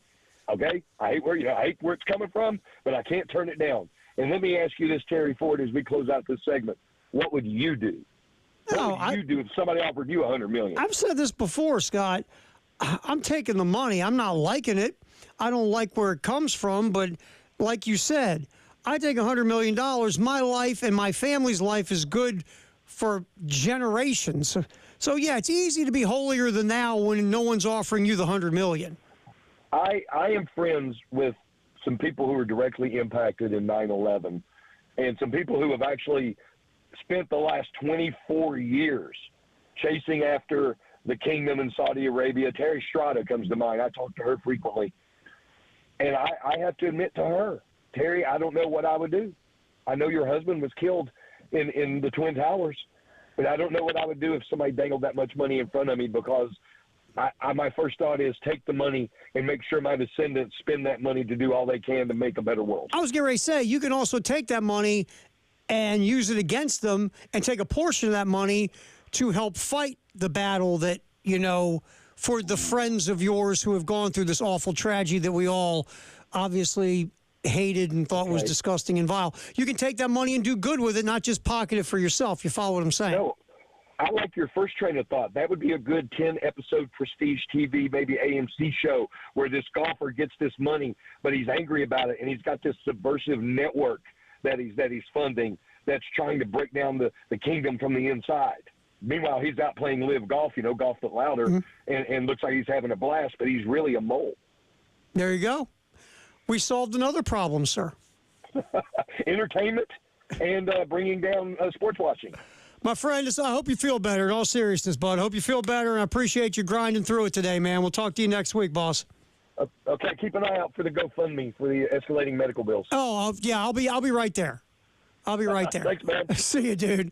Scott Hamilton, Post and Courier. Can you give like 50 cents to a GoFundMe, Dave? Will they allow you to give like a quarter or 50 cents? Or is that too low? Will they knock you out of that thing if you only put down 17 cents? I tend to give more than $1. That's for Scott Hamilton. Why am I? Quarter. Come on, please. Our buddy Scott Hamilton, Post and Courier. We'll come back in here. Firehouse sub text the hour 803-404-6100.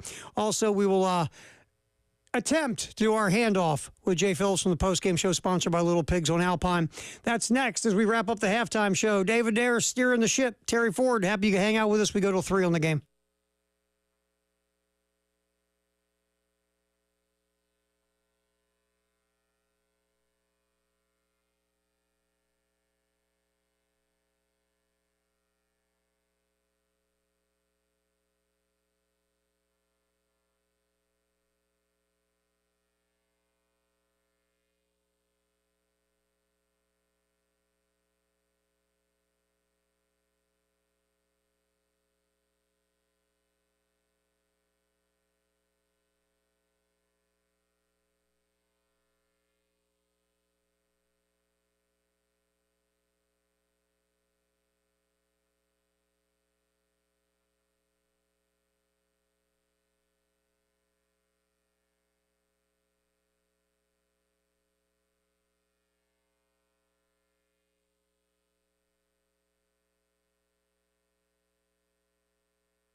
All right. Get our Firehouse sub text the hour 803-404-6100. Also, we'll yap with Jay Phillips as we get to, wow, it's really interesting. Hop on in here for a minute. It's weird how that is. Let's look at this. I'm on 2 cameras. How weird is that? There we go. Let's not frighten the children. Let's get you. There you go. Look at you there on the old camera there, Jay Phillips. How's it going? Doing all right, man. Look at you. Ready for some baseball? You got a big show today. You know what? I mean, I'm dead serious about this. I know it's a short show, but Elijah and I have something really fun planned. At least we think it's going to be really You think it's fun? Yeah. But it's a new topic for us. Yeah. It's going to surprise people, but it's about we're going to talk. We have a college football thing we're going to do. All right, cool. We don't usually delve into college football around here. At least, No, well, not we many don't. people like college football. We don't around here. Yeah. Did you watch that hockey last night? I was getting ready to ask you that question. Yeah, I just for a second. I'm just not a hockey guy, but it was just good. Good for whomever. I love international stuff, so I'm fine with that. I always want America to win, but yeah, I think. But again, the most Canadian named guy ever scored the winner. I mean, is there a more Canadian name than Connor McDavid? Yeah, it screams hockey player. Yeah, Connor McDavid. I don't care what he does. He could be a lawyer, a doctor. How about a mounted Royal Mountie Police? Yeah, but Connor McDavid is the most Canadian name in the history of Canadian names. It's funny because I'm watching, and I like hockey more than you do. But so I couldn't watch it till the start of the third period, and it was 2-2. So I'm watching through the third period, and it was great because, I mean, it was intense, man. You'd forget that this was just an exhibition during All-Star week or whatever. And, then you start to watch it, and then the whole patriotism, USA, go America starting to get me, right? I don't think these boys were treating it like an exhibition. No, man. they were. It was serious. Yeah, it was best versus best. Yeah, it was on, right? It was so real. now, as a fan watching it, I'm in. Yeah. I've forgotten all this other mumbo jumbo. And then when McDavid scores a goal, by the way, he's wide open in the slot. There's no traffic in front of the net. Once I saw 97 was there, I'm like, oh God, don't let him get the puck. Yeah. And it was over. I went like this, and Michael, I went, oh. Yeah.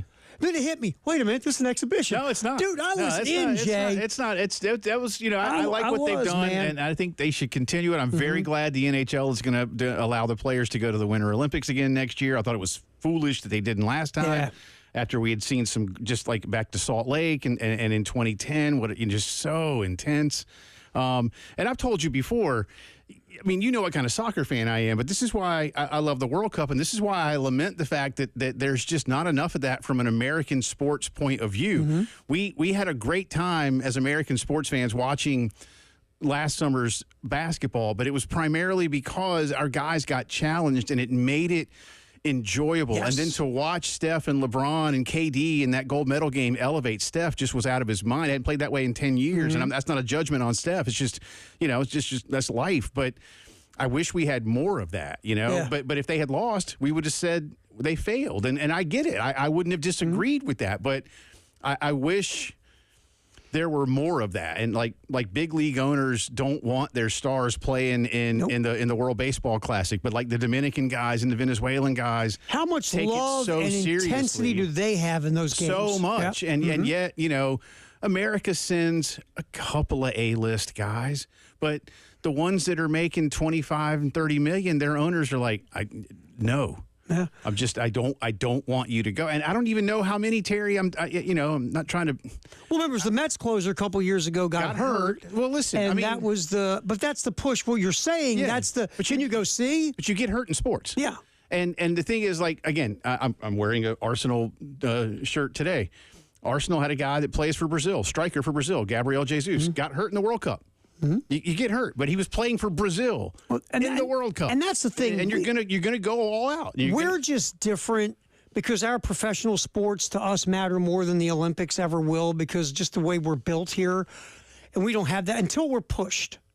Like the Miracle on Ice is so great because we were the underdog, right? Yeah, and I wish that had been something that elevated that part of us, but it just didn't. I wish it had.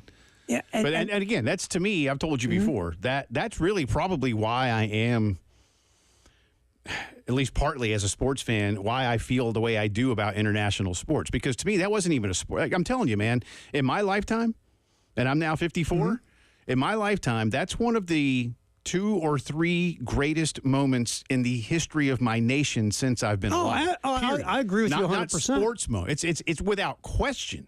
Oh, it's the number one sports moment in my life. I don't even know. I don't even know what number 2 is. To be, I'm dead serious. You could probably throw me something. Yeah, I mean, you and I had this conversation. I remember the Sports Illustrated article about people. Again, it was a different time, a different world, and you didn't have cell phones and all this other mess. People pulling over the side of the road in America, high-fiving and celebrating and jumping up and down and hugging when the U.S. beat the Soviet Union in hockey in '80. It's a different animal, and it's international. It's pride. And last night, look, that's Canada's sport, right? And here our guys are 2-2 in overtime, hopefully beating Canada in Canada's sport. And we can't get over on them in the Canada versus America thing. And they live for that, the Canadian guys. So that thing was so intense last night and was so much fun to watch. And it was so, and like I said, I was sucked in, man. And it was, I mean, the NHL did this right. They did. And the NBA can just stand outside and look in and go, why can't we get that right? Well, you may see something like that. That's what I was thinking, too. The NBA might try this. By the way, the world beats the U.S. right now in hoops. Would, yeah. But look at what France did in the gold medal game in basketball. I mean, it's the gap is closing, and I think that's good for everybody. I don't disagree with you. Post-game show, you guys have some fun with football? We have a college football exercise that I think people are going to enjoy. Baseball 345 with Carolina and Milwaukee coming up also here on the Game in Columbia and Myrtle Beach.